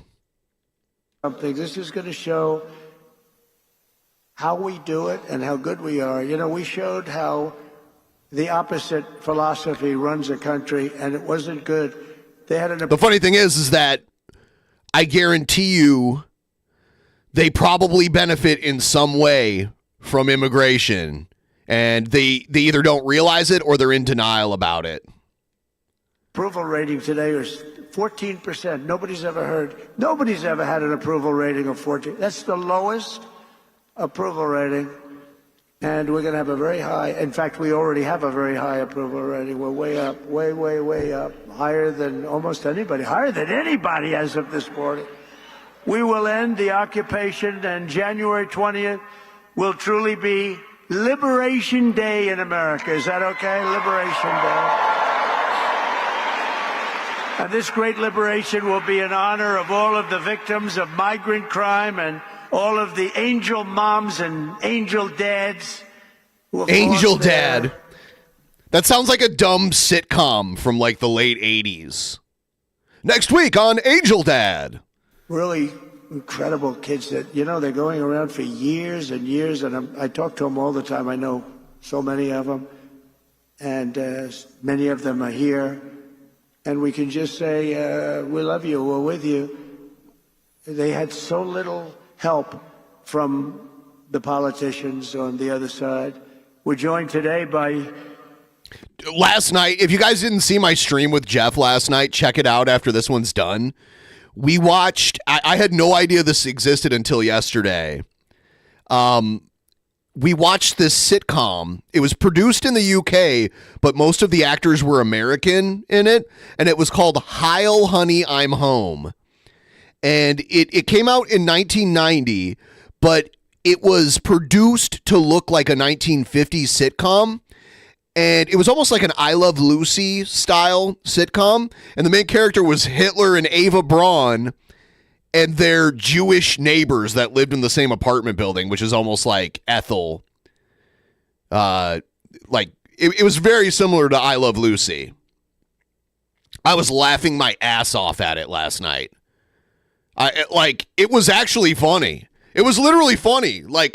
It's offensive, but it was actually pretty funny. And they didn't make Hitler look cool. They made him look like a buffoon. So I liked it.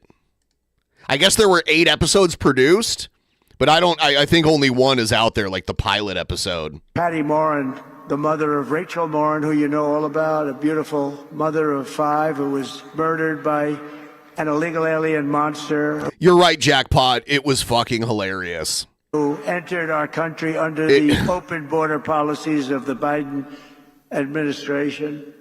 Your borders are always not too good. Your borders are, that was not Tom Homan, I can tell you.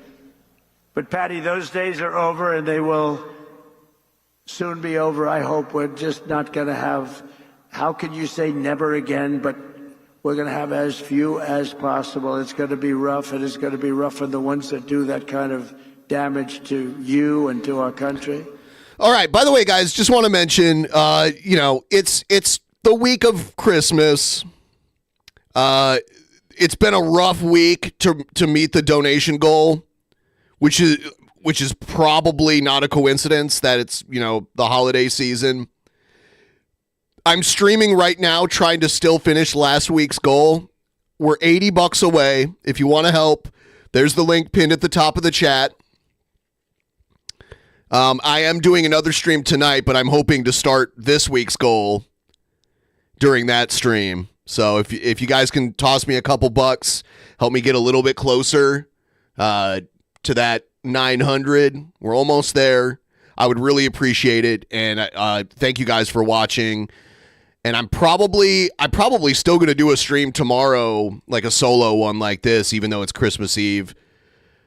I'll probably take Christmas Day off. Even though I'm not a big celebrator of Christmas, but I figure most people will be. So it might be, but who knows? Who knows what's going on? Maybe I will just stream on Christmas Day. Several years ago, I did a charity stream on Christmas Day. So maybe I'll do something like that. I need to figure that out, though. I haven't done it in a long time. But I did a charity stream several years ago on Christmas Day for the local animal shelter here.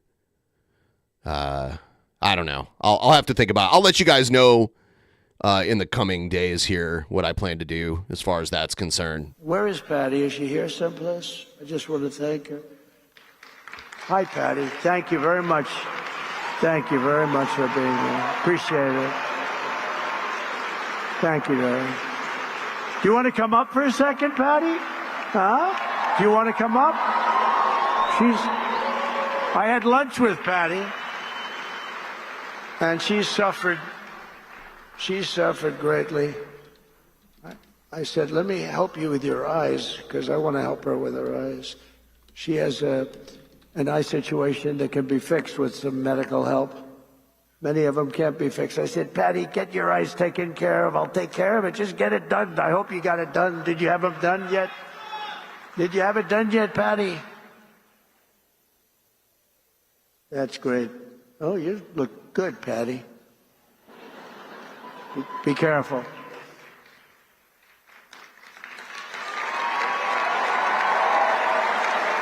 Did you have your eyes done yet, Patty? You get them done, okay? January. Oh, good, good. She's going to get them done in January. Good. Thank you. Thank you.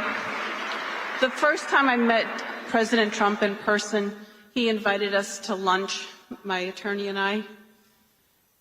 And to be honest, I didn't do anything. I just sat there. I didn't really speak. Let me bring up someone who talks about how great I am. I just got a text message from our Lord King Cobra just saying hello. Watch the man and listen to what he had to say and what his conversation was like, because I knew he wasn't a politician, but I knew that he had been president before, and I wanted. He is a politician. He is a literal politician. If you're in the political sphere, you're a politician. I don't like this thing where that people claim Trump's an outsider. Real, authentic. He literally is the system. His whole family runs the Republican Party. Man. He's staring at her butt. You notice that? Man. Look at him. Who actually cared for the American people. See him bite his lip? And so I watched him. I watched how he interacted. I also watched how much his staff really respected him and how much his staff loved working for him. But the thing that changed the way that I looked at him as a person was I realized that he was a dad, that he was a grandfather, and when you spoke to him, you could see in his eyes that he genuinely cared about his fellow human beings. So this is a very emotional woman that he brought on. You know, it does look like he's staring at her butt. But the thing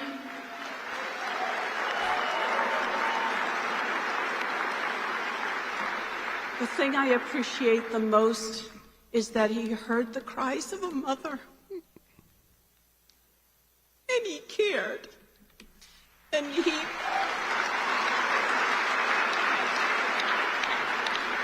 Did he just pat her on the butt? He made a promise. It looked like he reached in, like gave her a butt pat. And that he was going to help us. And that's all you can ask from your president, but also just from a fellow human being. And so I personally, I am so honored to know this man and to think of you as a friend.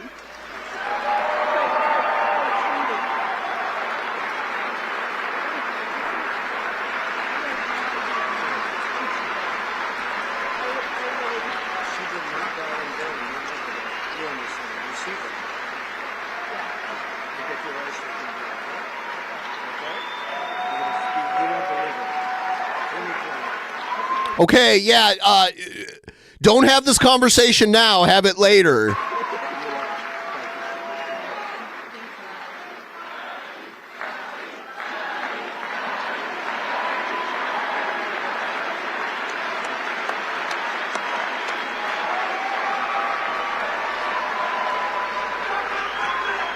Thank you very much.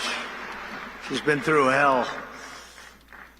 Who wouldn't be? I mean, so many people, so many, I call them angel moms, and they go through hell. And many of them say it doesn't get any better, but we have to hope it does get better. Also with us is a very special guy, the president of the National Border Patrol Council, Paul Perez. He's incredible. He's doing a fantastic job, and he wants to do the job right. Hey, Paul, come on up here, Paul, quickly. Paul, in 1 month, the Patriots of Border Patrol will once again have a president who will back you and will have you, and we're going to work together as we have done in the past. You know, we had the safest border in the history of our country. And you remember the famous sign that I pulled down? That sign was about how good the border was. I haven't used that sign much lately. Well, we won, so I guess I don't have to use it, but we really do have to use it, because the fact is that we have to have strong, safe borders, and we have to have men like this and women who are doing an unbelievable job. So is the rest of this just him bringing people up that are going to tell us how great of a guy he is? It's like he's still running. He's approaching this like he's still running. Like he's asking people to vote for him when he should be like kind of laying the groundwork for what he plans to do the next 4 years. But he's making, it's almost like campaign promises and testimonials from people like this. I know a lot of them. I'll tell you what, they're tougher than I am. I don't want to mess with them, right? But this man has done as the head, and also replacing a very good guy. We know that, right? And he's going to have a good life. I hope he's going to, because he was a very special guy, and you're a very special guy. Say a few words, please, Paul. I mean, we're back. I don't know. This guy looks like he might be a little brown. Are we sure he's here legally? Back. I mean, Trump wants to get rid of birthright citizenship. So, like, basically, if your parents were from another country and you were born here, if your parents were, like, from another country and not citizens here, but you were born here, he wants to, like, make it so you can be deported. The strength and security that Donald Trump brings to the White House is what we've needed. He's done it before. He's going to do it again. We're going to make all of these communities safe. And like Tom Homan said, if you're not going to help, get the hell out of the way. Donald Trump is by far the best president in the history of this country. Are you kidding me?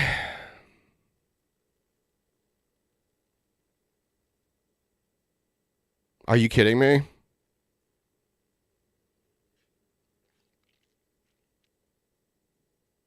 The best president ever in the history of the country.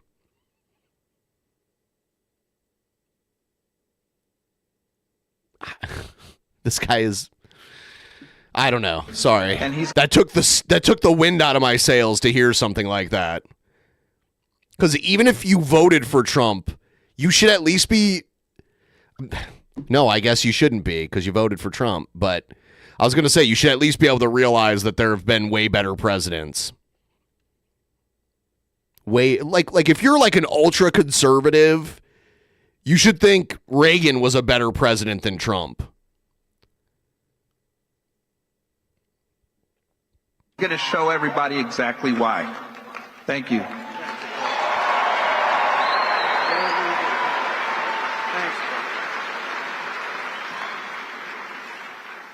Thank you very much, Paul, and everybody, and Brandon Judd, and all of the people that do such an incredible job. We're also pleased to be joined by a man who just also, we really did well in Texas. Most opinion polling that I've seen on like the tier lists of presidents, usually the top two are like, or usually like the top ones are usually like George Washington, Abraham Lincoln. I'll see FDR up there. Sometimes I'll see Kennedy, which is, he didn't really get the chance to do much because he got killed before his first term was even over. Ha honey, but Elon as Hitler and Trump as Eva. That would be great. That would be great.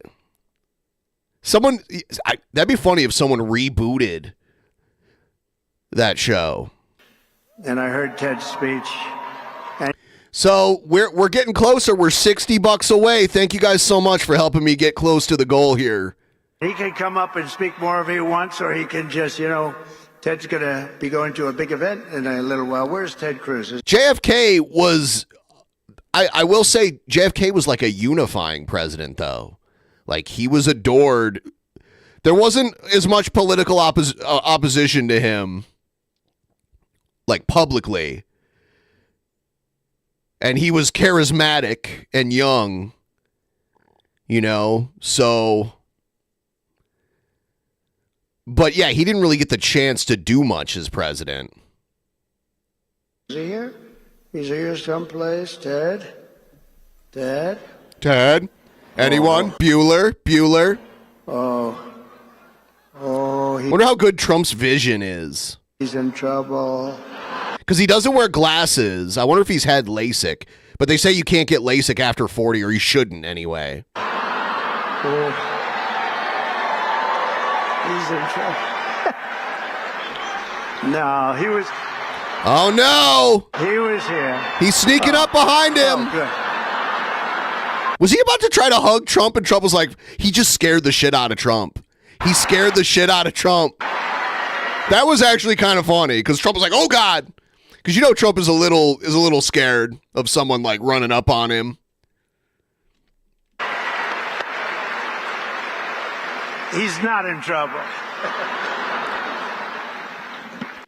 Oh, thank you so much, Mr. President.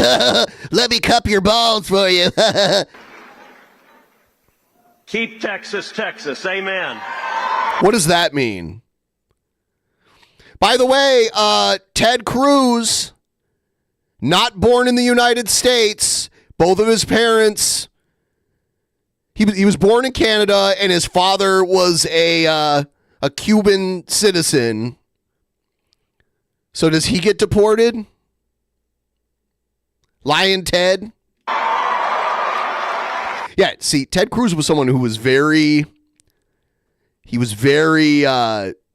critical of Trump for a very long time, and then realized, oh shit, if I don't start kissing some ass, I'm gone. And I've got to say, this election has given President Donald J. Trump a Republican Senate and a Republican House. Yeah, it's kind of funny how, like, there were all these Republicans that were like, Obama wasn't actually born in the United States, so he shouldn't be president. But they never said that about Ted Cruz when he was running. Even though Obama was obviously born in the States. But even if you took their argument at face value, Ted Cruz wouldn't have been eligible either. A clear mandate to deliver on our promises. Me and the president are going to go on a mandate. He promised me. We're going to go on a vacation to Mexico. That is funny that Ted Cruz ran away to Mexico, the place that's supposedly so bad and unstable, when his state had this like massive power outage. 1 month What a little weasel. from today, President Trump will secure the border. I remember this, there was this old video of Ted Cruz when he was probably like 18, 19 years old. And one of his buddies was like interviewing him, asking like what his aspirations for the future were for him. And he's like, I'd like to be in one of those teen titty films. Happy holidays, Ben. Oh! Scam situation! Thank you. Thank you. I don't know who you are because your name got scrambled by Streamlabs. Let me know in like the normal chat if that was you, and please be like the people who didn't do it, be honest. Don't claim it was you if it wasn't really you. But one way I've learned to have it display your name is you have to log in through your YouTube account for it to display your name correctly. So, because some people, like if you create a login for Streamlabs, it won't work. You have to like sign in through your YouTube and then it'll work. So just throwing that out there. Thank you to whoever did it.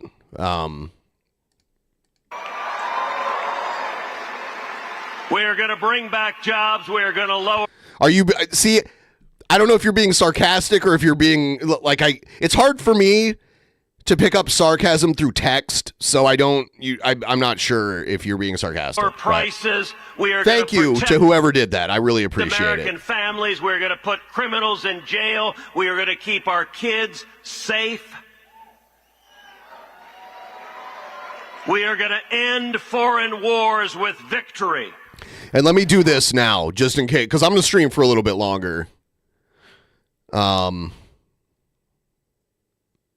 going to reset the goal right now. Just in case we get any more donations so that they count towards this week's goal. So if you do plan on donating, hold on to your tips for hold on to your tips. Oh my God.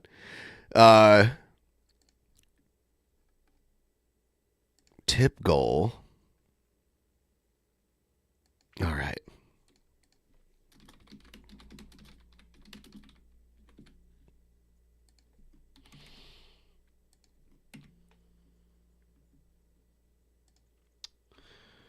Oh, let's see.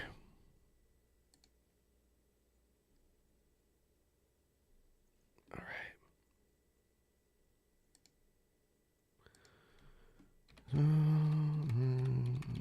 Okay. There it is. All right. You know what always makes me cringe?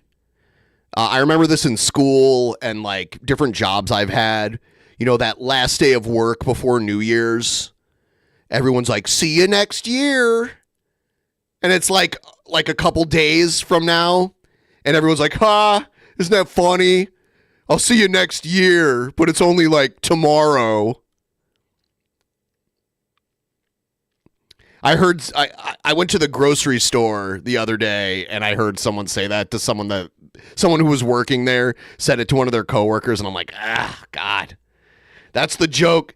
That's the unfunny joke that will never die. Well, there's a few of those. And I'll tell you, Mr. President, the results of this election, 7 battleground states you won. Yeah, blow him. Look at Trump like, yeah, suck it better, bitch. Suck it harder, bitch. All 7. Yep. Look at him.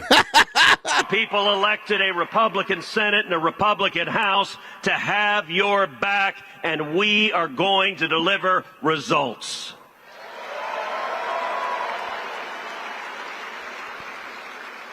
And if I could speak parochially for a minute. Parochially? One of the most consequential things that happened in this race in Texas. You won profoundly in Texas, and both you and I won a majority of Hispanic votes in the great state of Texas.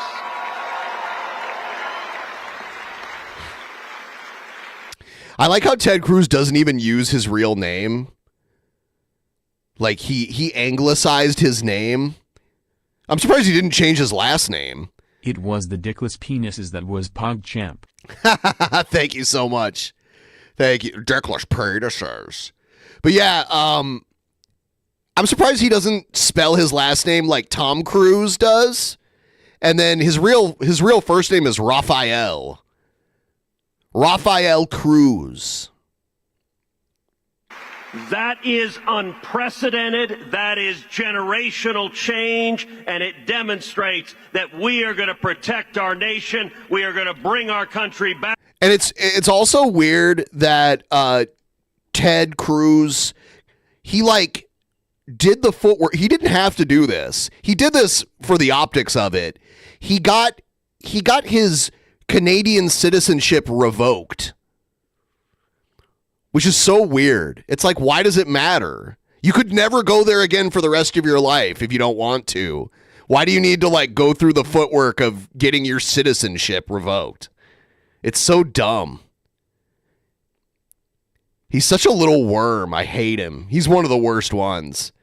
I can't believe people like this is why I would never like I don't even want to visit Texas, let alone live there. I've been to Texas before, but I never want to go back because the kind of population that would elect this dude is just completely insane. Hey, there's a reason I haven't been back to Ohio in almost a decade. Because Ohio politically is completely backwards now. You know, like J.D. Vance. And we are going to make America great again.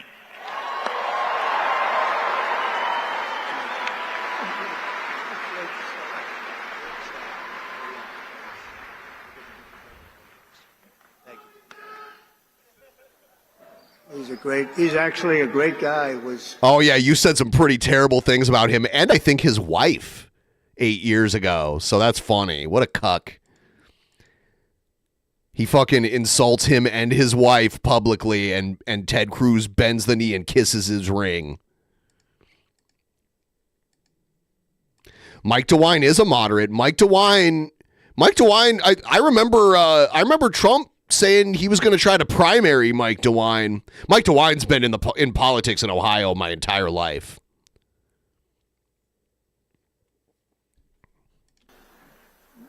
Was really out there working. Oh, I'm so glad he was here. Oh, that was an amazing moment. But we want to thank him. He had a great race and did a fantastic job against like 250 million spent against him. But Texas was very special, and it will remain very special. It's doing really excellent people, great people. And the governor's doing a fantastic job in Texas. Your senator, and Dan Patrick, and everybody's doing, Attorney General. Also, I want to bring up Wow, I was just looking. I was like, oh, is Marcy Kaptur still the congresswoman for the Toledo area? And she barely won. She's been the congresswoman for that district my entire life. And she got 181,098 votes compared to the Republican who was running against her that got 178,716 votes. So it was like 48.3% to the Republicans' 47.6%. That's insane. That just shows you a political shift.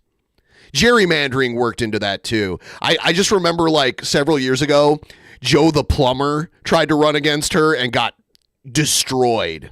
I don't know anything about this Derek Marin guy who ran against her. But yeah, Marcy Kaptur's been in office almost my entire life. if I could, or just say hello to him. He's on the outskirts because you got a lot of people in this room. You got a lot more people outside than you have in the room.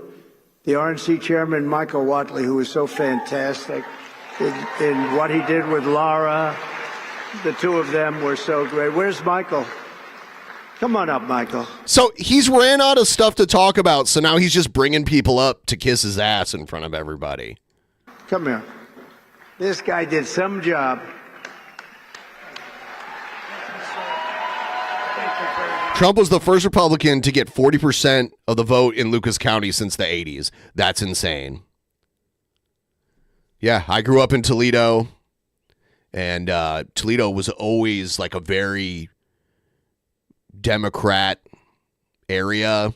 It was usually like in Toledo, the mayor race was usually between like a Democrat and then like a further left, like a Green Party person. I remember we had Cardi Finkbeiner versus Mike Ferner back in the 90s. Mike Ferner was like a further left independent. Was it Mike Ferner or Mark Ferner? I can't remember. It was so long ago. It takes three things to win in a battleground state. Number one, you got to get out the vote. Number two, you got to protect the ballot. And number three, you have to have a great candidate who runs a great race.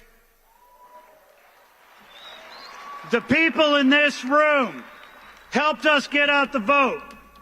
They helped us protect the ballot. We would not have been able to win all those battleground states without you. But when it comes to having a great candidate who runs a great race, there is simply nobody better ever than the 45th and now 47th President of the United States of America, Donald J. Trump. Here's another guy to kiss my ass.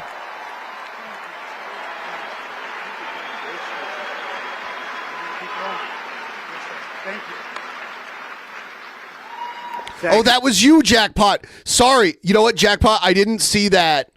I didn't see that until just now. Thank you so much, Jackpot. Thank you. I appreciate it. It was Jackpot that helped. Did that final dono that helped us meet the goal. I didn't look at the chat until just now. Thank you very much. He really has. He really has, and Laura have done an incredible job. What pleasure. They were fighting. They had so many lawyers. They were fighting the enemy like you wouldn't believe. I mentioned Tom Homan, but special, he's going to do so well. He's doing, back in the day in wrestling, Vince McMahon did the Vince McMahon Kiss My Ass Club.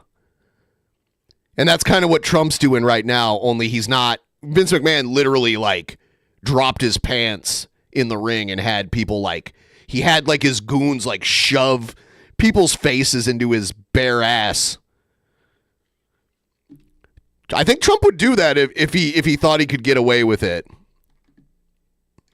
A friend of mine who I haven't seen in a little while, Matt Gaetz, is here. Where's Matt? He's around here someplace. Matt Gaetz. He's got a big career set up. I think I heard a couple of them boo Matt Gaetz right now. I don't think Matt Gaetz is getting in. I don't think Matt Gaetz is getting confirmed. It's crazy that Trump is sticking with him, though, because Trump doesn't like to back down. And just want to say hello to Matt and Arizona GOP Chair Gina Swoboda. Wow, she is very, Gina, where's Gina? Because we're going to be backing Gina to run again. There she is, Gina. Gina, are you going to run again? Yes? Because if you do, you have my endorsement. So that should be good. Thank you. Thank you, Bill. Great job you've done. A great professional golfer, a friend of mine. He's really a good golfer. Tom Pernice is here someplace. Tom, wherever you may be. Hello, Tom. Don't play him in golf. Play him in other things, but not golf.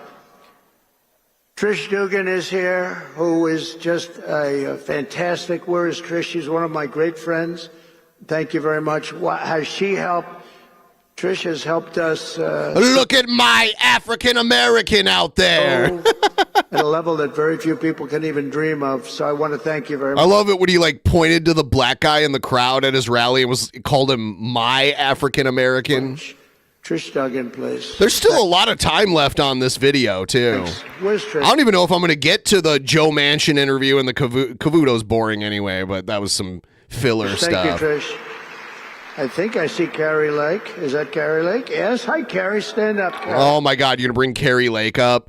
She's like the female Trump, only she can't win an election. And, like, she ran, I think, first for Senate in Arizona and lost and, like, denied it like Trump did. And then she just ran for, maybe I'm getting it mixed up. I know she ran for governor and she ran for Senate. And one of them she lost and, like, tried to pull the Trump, like, election denial thing. And then she lost again in this last election for something else. She's like an old, like, anchor woman for the local news in Arizona that's trying to get into conservative politics. Hi.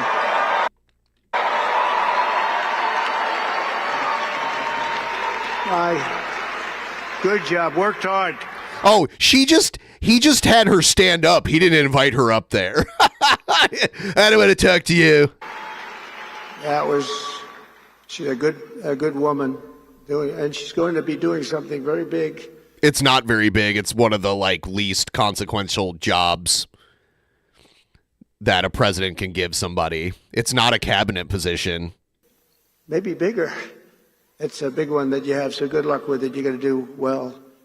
You're going to turn that around like nobody ever saw before, so thank you very much for accepting it. She's got nothing else going on. What else is she going to do? Sergio Gore, a friend of mine who's doing a fabulous job leading the presidential personnel. He's really working hard. Where's Sergio? He's around here someplace. Sergio, where is he? Hi, Sergio. Good job you're doing. We have some big announcements over the next few days, too, big ones. A great actor has been with us for a long time when it wasn't fashionable. Rob Schneider. Rob. No! Not Deuce Bigelow. You know, it's funny. When I actually had the misfortune of seeing Rob Schneider do stand-up live one time. It was at the Funny Bone in Columbus, Ohio. And at that time, he was actually kind of left, and he was criticizing, I think he was criticizing Romney or something. He had a bunch of jokes like attacking Republicans back then. But yes, yeah, this is something else.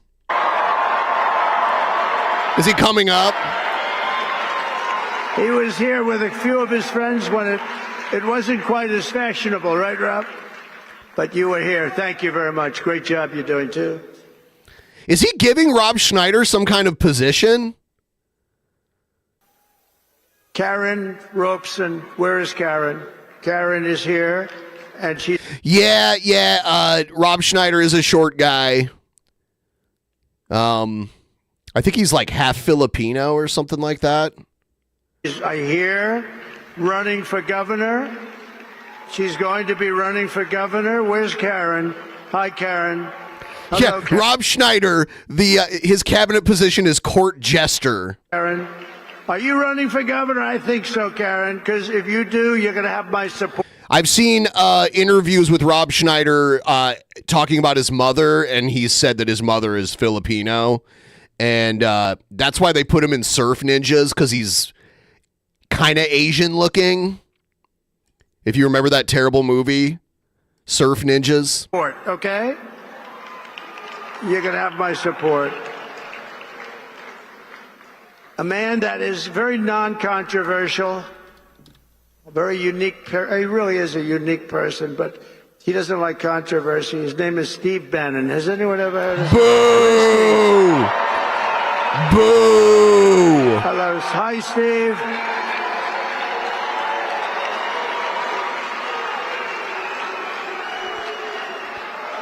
A big, powerful voice he's got. His show is phenomenal. War Room. And thank you, Steve. There's nobody making like copies. Steve. Thank you very much, Steve. And Phoenix Richie, making copies. 8 times in the line of duty. Tyler. Surf Ninjas was not awesome. Come on. You're trolling me. Surf Ninjas was a terrible video, a terrible movie. I think I saw it in the theater. Pretty sure I did see it in the theater. Moldovan, who I just saw backstage. Where's Tyler? Oh, he's got to be right there. There he is. Hi, Tyler. Thank you, Tyler. Hi, Tyler. Wow. Thank you, Tyler.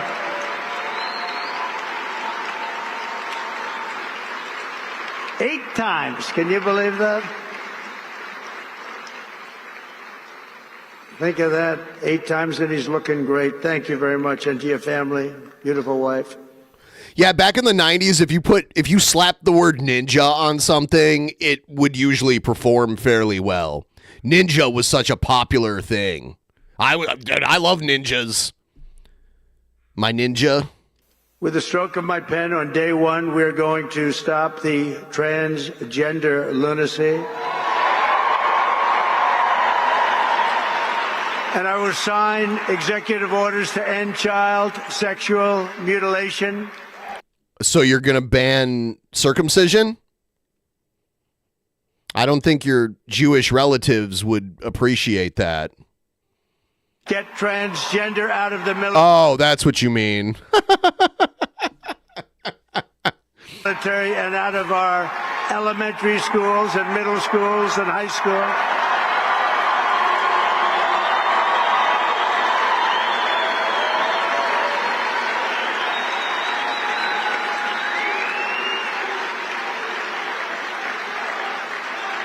I do think it was weird that when I was a baby, a doctor cut off a piece of my dick and I didn't have any say in it. I do think that's weird. And we will keep men out of women's sports. They're not in it. It is like he's still running for president here. And that will likewise be done on day 1. Should I do day 1, day 2, or day 3? How about day 1, right? Under the Trump administration, it will be the official policy of the United States government that there are only two genders, male and female. Wow. Doesn't sound too complicated, does it? To rescue our economy, I will sign day one orders to end all Biden restrictions on energy production, terminate his insane electric vehicle mandate, cancel his natural gas export ban, reopen ANWR in Alaska, the biggest site potentially anywhere in the world, and declare a national energy emergency. ANWR is a wildlife refuge. Like, it was set aside to leave some natural land, you know, natural land that's not polluted, and they want to drill oil there. We already have higher oil production than ever before. Why do we need to drill in a wildlife refuge? Can someone explain this to me? And do we have great people in energy, head of energy, Chris Wright, and Doug Burgum is the interior, and I merged both of them. You know, the energy had no energy. It just had the right to do energy, and interior had all the energy, but it didn't have the right to drill, so I merged them, and they're great friends. They're both very talented people. We're going to have so much oil and gas and other things, you won't know what to do with it. You'll say, please, President Trump, stop. We have too much. The prices are going too low, sir. Oh, yeah? I mean, high oil prices are mostly because of speculation, not the actual, like, cost of extracting and refining the oil. It's because it's an investment. It's a business. And if you notice, like around the holidays, like any holiday where people travel, the gas prices just go up. It's not because oil suddenly got more expensive. It's because they know people will pay more for it because they need to buy it. That's why. Remember, we were $1.84 a gallon gasoline. Wouldn't that be nice? I mean, that depends on where you lived, for one thing. But yes, they make gas prices higher in places where there's more wealth because they know people will pay that higher price because they can afford it. Gas was so much, like, if you go to like a state with like a lower average in like median income, gas is cheaper there. It's not because it's cheaper to get the gas there. It's just because they won't sell as much. But then you go to a place where there's a lot of rich people, gas is always noticeably higher.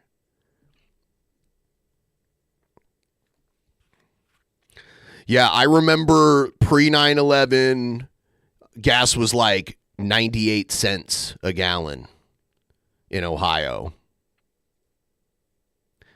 I remember there was like a 50 to 75 cent price difference just between Albuquerque and Santa Fe. And there was more rich people that lived in Santa Fe. Albuquerque was a bigger city, but there was a lower income people that lived there. But you drive 45 to 50 minutes north to Santa Fe, and the gas prices would be noticeably more expensive up there. I will direct every cabinet secretary to cut 10 old regulations for every new regulation, which I did last time. We'll be getting rid of a lot of... There should be a cap.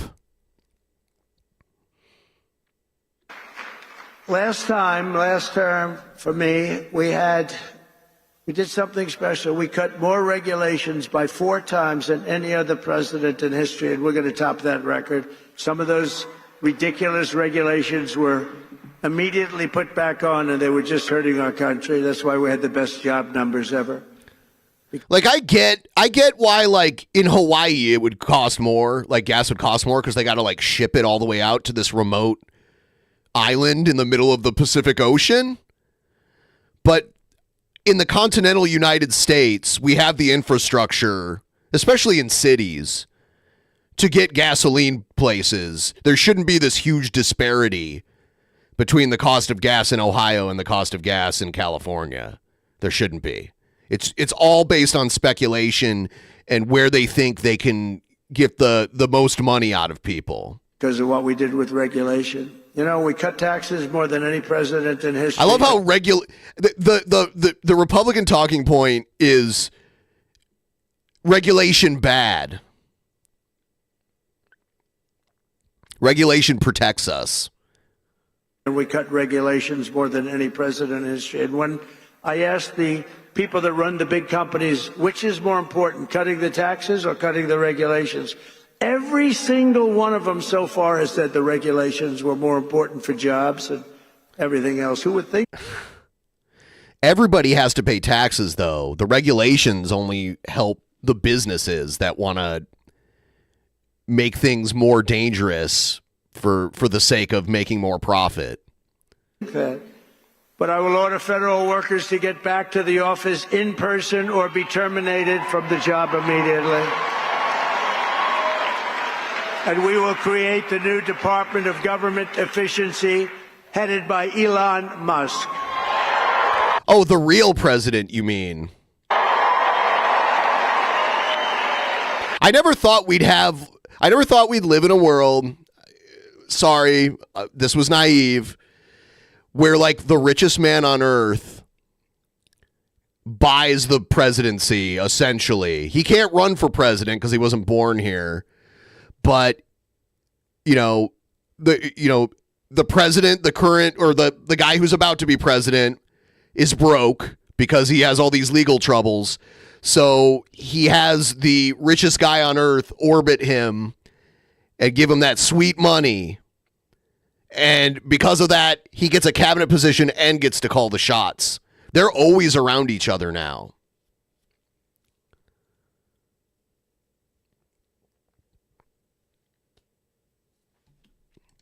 Like, I couldn't imagine, like, what if John D. Rockefeller was basically buying the presidency? John D. Rockefeller, if you adjust his wealth for inflation, was the richest private citizen ever.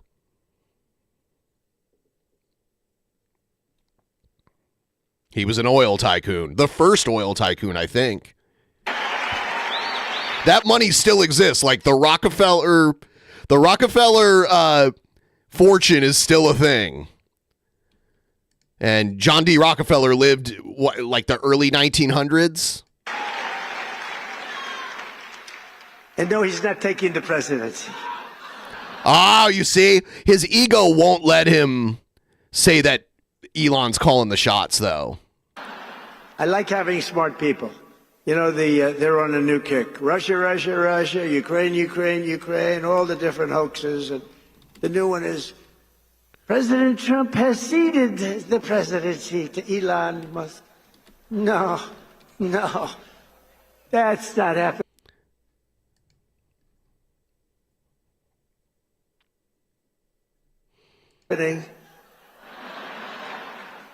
But Elon's done an amazing job. Isn't it nice to have smart people that we can rely on? Right? Don't we want that? He's done a great job. And I'll tell you, he landed that rocket a few months ago. It landed, it's coming down so fast, 17,000 miles an hour, he says, and coming down. It looks like it's getting ready. And then all of a sudden... Okay, so I'm looking right now, and it's estimated that John D. Rockefeller, at his wealthiest, adjusted for inflation, would have been about $631 billion.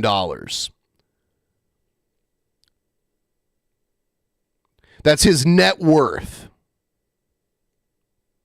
So not just cash in the bank, but all of his assets also. About $631 billion.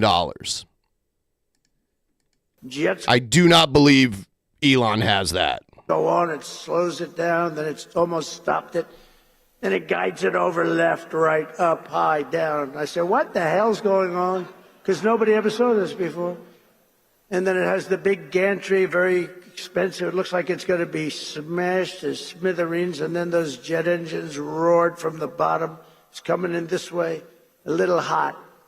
And The engines Buying Twitter isn't going to help Elon pass that, but yeah. Pushed it straight, it landed, and it was like you're hugging a beautiful baby. Baby. No, not that baby. But it was the most incredible thing. And then he got into his car and/or plane or whatever, however he went, and he went to Pennsylvania, and he stayed up there for a month and helped us to win that state, which we won by a lot. Yeah, Elon was giving away like cash rewards for people who were voting. It's so weird. So he was really good. And he supplied Starlink for North Carolina when they had no form of communication. They said, "Sir, do you know Elon Musk?" "Yeah." "Well, we can't get Starlink. It's very hard to get." And I called Elon, "We have to get some up there. You got to get some up there." And he got over 2,000 units. It's a lot. And they flooded it with Starlink, and it was so good. It saved a lot of lives, so we want to thank him. But no, he's not going to be president, that I can tell you. He's like, he can't be president legally, but he can pull the strings of the president financially. If you know why? He can't be. He wasn't born in this country. Is he an anchor baby? Can you deport him? But the fake news knows that. No, he's a great guy, and we want to have him. Everybody, so many millions, billions. People are in this. He says million and billion like Dr. Evil. Audience that have helped, so to an extent that you wouldn't believe. But we're going to bring transparency and accountability back to our government, and we'll be very soon. You're going to see it drain the swamp. We're going to be draining that swamp at levels never seen before. And I hope everybody goes home and reads the congressional report on the criminal activities of the Unselect Committee of Political Thugs, J6 Committee. What they did is so illegal, and Congress has done a fantastic job on that. They just put out a report. They call it an interim report. It's brutal. On them, not on me, on them. And sick fuckos. It's terrible. What they've done to this country is just absolutely terrible. But we'll end the left's campaign of racial discrimination and restore equality to the left's campaign of racial discrimination. Okay. Our land and all over our land, and you see that happening so much with the vote and the kind of vote we got. Nobody ever expected anything like that. Nobody expected it. And Nobody knew all it. of the Marxist diversity, equity, and inclusion policies across the entire federal government immediately. And at the same time, we will ban these unlawful policies. Yeah, jackpot. At first, I was like, 400 trillion? I was like, I don't know about that. But yeah, I believe it. He has like 430 billion. I believe that. And that kind of money snowballs and makes money just by being money. So it'll grow fast. And now that he has the president in his back pocket, the sky is the limit for him. Policies from we're going to ban them from the private sector as well. In America, we believe in the merit system. The merit system. The meritocracy? And now because of the major the idiocracy is a meritocracy? Decision handed down recently by the Supreme Court. Our country has again gone back to the merit system. That's what made our country great.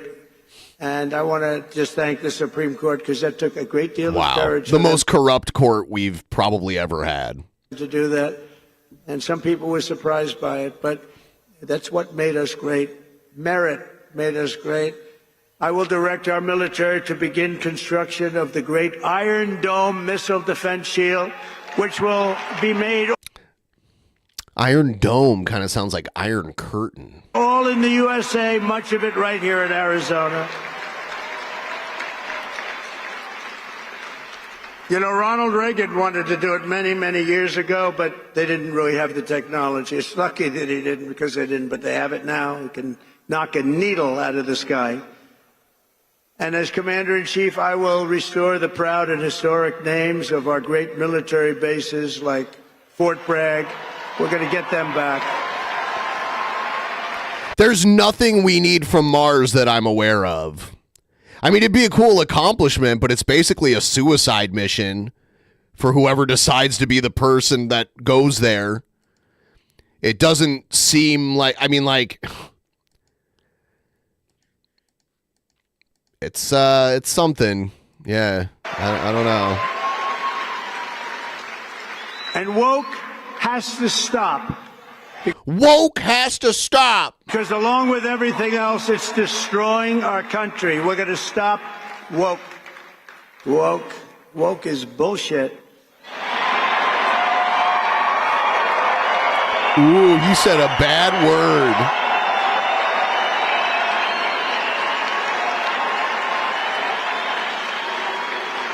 As an example, in addition to the military bases, I understand they want... Woke is just a boogeyman. They can't even actually define what it is.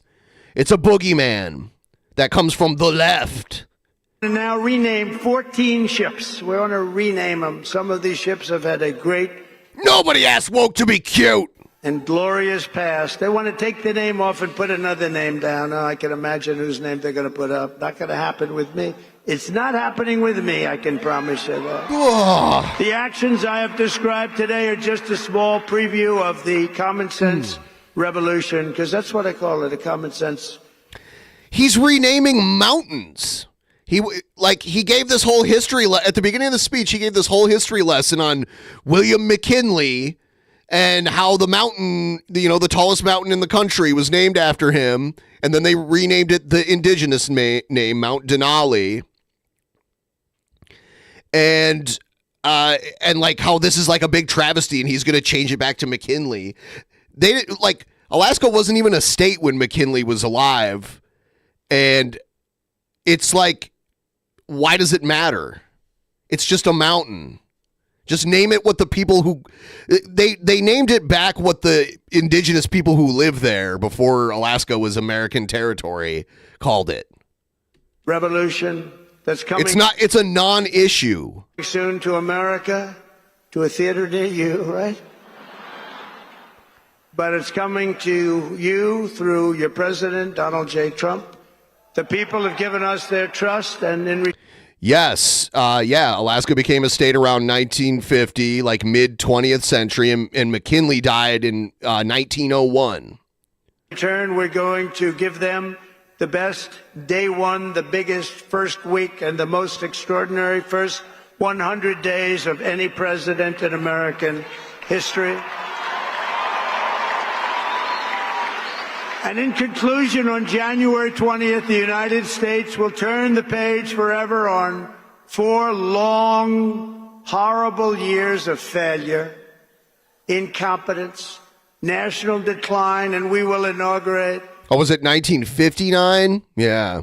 A new era of peace, prosperity, and national greatness. It's going to be national greatness. It will be something... It's going to be the very, greatest. very special. And you could use a little of that because you haven't seen any of it in 4 years. What's happened to our country is so sad. We're going to cut your taxes, end inflation, slash your prices, raise your wages, and bring thousands of factories. I haven't heard one actual plan. There's a lot of claims being thrown around, but no actual plan on how we're getting there. Roaring back to America and right back here to Arizona because when I agreed to do this... It's an arid zona. And I had to do it for Charlie, because he's special. But I said, Charlie, I'll do it. But this has to be also a real tribute to Arizona, because they gave us such a big win. And I said, I'll get in my plane at 4:45 in the morning, and I'll fly here. But we have to really acknowledge and take care of the people of Arizona, because you were fantastic. And I just want to thank you for that big win. Not an easy win. And we're going to build American, we're going to buy American, and we will hire American. I will end the war in Ukraine. I will stop the chaos in the Middle East, and I will prevent, I promise, World War III. And we're very close to World War III. How are you going to stop We two will other crush countries from violent having a crime. war? We're going to stop violent crime. We're going to have to be tough. The way he'll end it is he'll help Russia win. He's not giving the plan because that's how he means he would end it. Please get ready. You're going to have to be tough. We can't let this happen. Our cities are crumbling. And give our police the support, protection, resources, and respect they so dearly deserve. And I rebuilt our entire military at a level that it had never been. Unfortunately, we gave a big chunk of it to Afghanistan. You believe that one? Well, Yeah, Afghanistan war was going on for your entire presidency. not a terrible thing, but we will again rebuild those sections of our military that have been so badly hurt. Plus, we give so much of it away. You know, when I came in the last time, we had no ammunition. Can you believe it? I was greeted with a general, sir, we're very low, almost no ammunition. He said, keep it quiet. Let's not let the enemy know that. That doesn't sound too good. Steve Bannon would say that's not a good thing. No ammunition is not good, right, Steve? And what? I built so much ammunition so fast. He Nobody's built ever seen ammunition? anything like it. We give a lot of our ammunition You built away, ammunition? as you know. And we have to take care If you notice, he stopped taking credit for the vaccine, which is what he used to do. He got booed too many times. That's like one of the few things his like cultist following booed him over.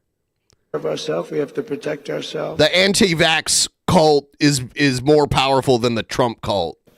And we have to make our country great. We just can't keep doing what we're doing. Especially when these wars never had to start. They never had to start. We will rebuild our once great cities, including our capital in Washington, D.C., making them safe, clean, and beautiful again, and we'll do it quickly. We'll teach our children to love our country, to honor our history, and to always respect our great American flag. We will get critical race. Remember when he humped the flag? Ooh, he's bringing up critical race theory. I haven't heard that one in a while.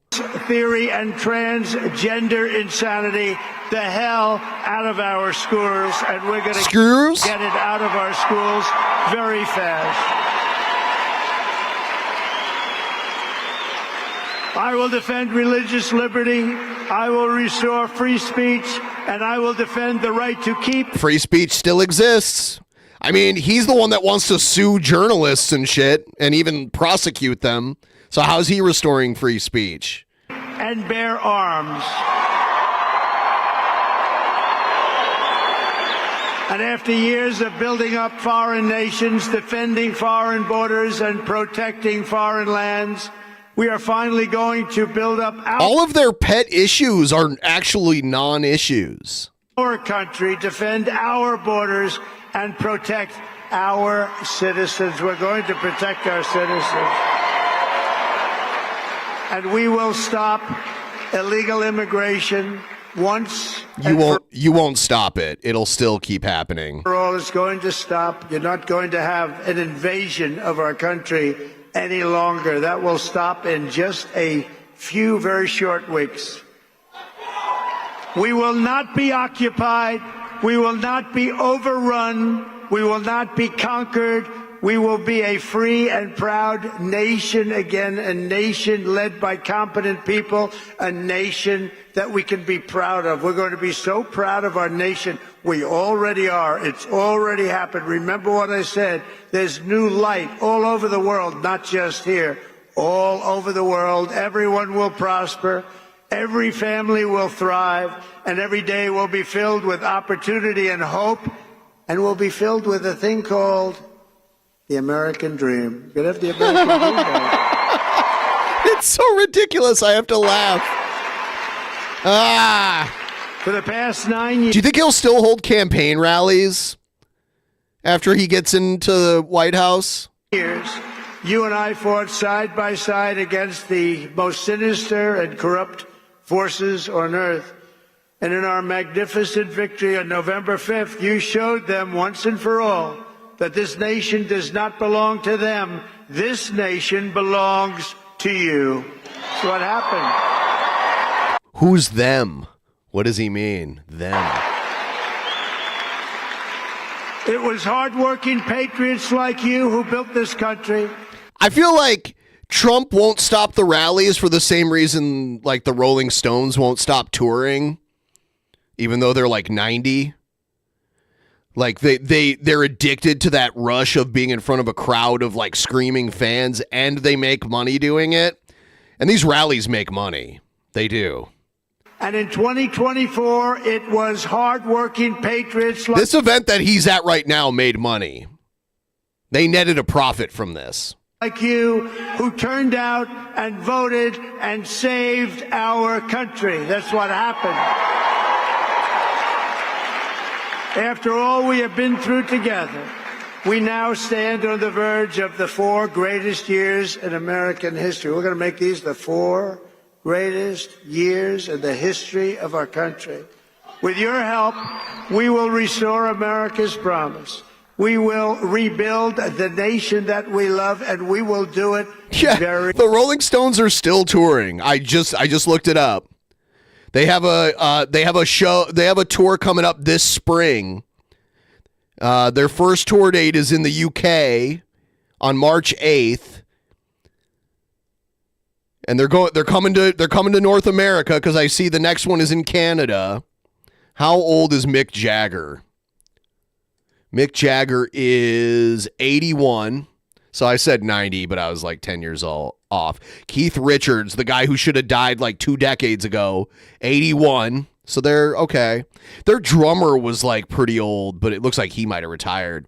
Ronnie Wood, 77. Okay, he's the young member of the Rolling Stones. Brian Jones is a member of the 27 Club. He was their lead guitar player in the 60s, and he died at 27. So let's see. Ian Stewart died at 47. So they had a few members that died young. Bill Wyman, looks like he was one of their guitar players.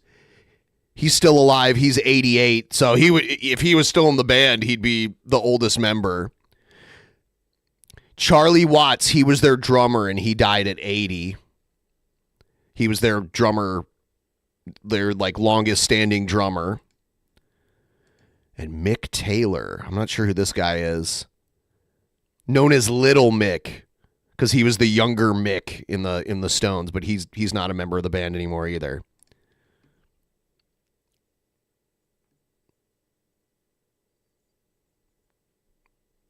Yeah, Brian Jones, he was pretty awesome. very, very fast. That's what we want. We are one people, one family, and one glorious nation under God. We will never give in. We will never give up. We will never back down, and we will never, ever, ever, ever surrender. Together we will fight, fight, fight, and we will win, win, win. We're going to win a lot. And together we will make America powerful again. We will make America He's reading wealthy this part. It's really clear when he's reading and when he's talking off the cuff. again. We will make America healthy again. We will make America strong again. We will make America proud again. We will make America safe again. And we will make America great again. Thank you very much. And thank you, Arizona. Happy New Year. Merry Christmas. Thank you very much. And now Thank you. God bless you all. And now they're going to play YMCA, and he's going to do his little jerk off a giraffe dance. Wow, they've got pyro. It was like a WWE entrance when he came out. He is dancing like an old man at a wedding. What's the weird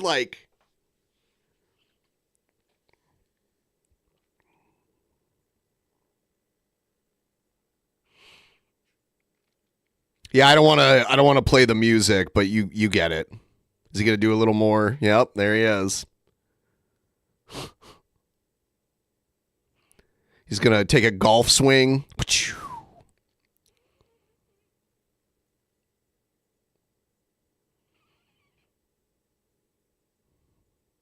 Stay away from the pyro, Trump. Your hair's going to go up in flames. I bet you his hair is so flammable. It probably has all kinds of product on it.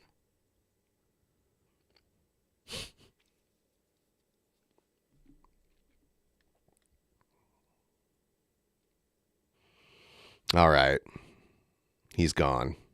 He's going back to gorilla position now. There it is.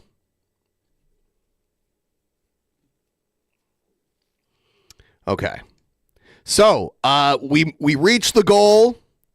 I would like to thank all of you for watching. Thanks to everyone who supported the stream. And I'm doing another stream later tonight. I'm going to go chill for a few hours. But yeah, I'm streaming later with Asterios Kokonos. That's going to be an interesting one. Don't miss it. And I'll see you guys next time. Have a good day until I see you later. Bye.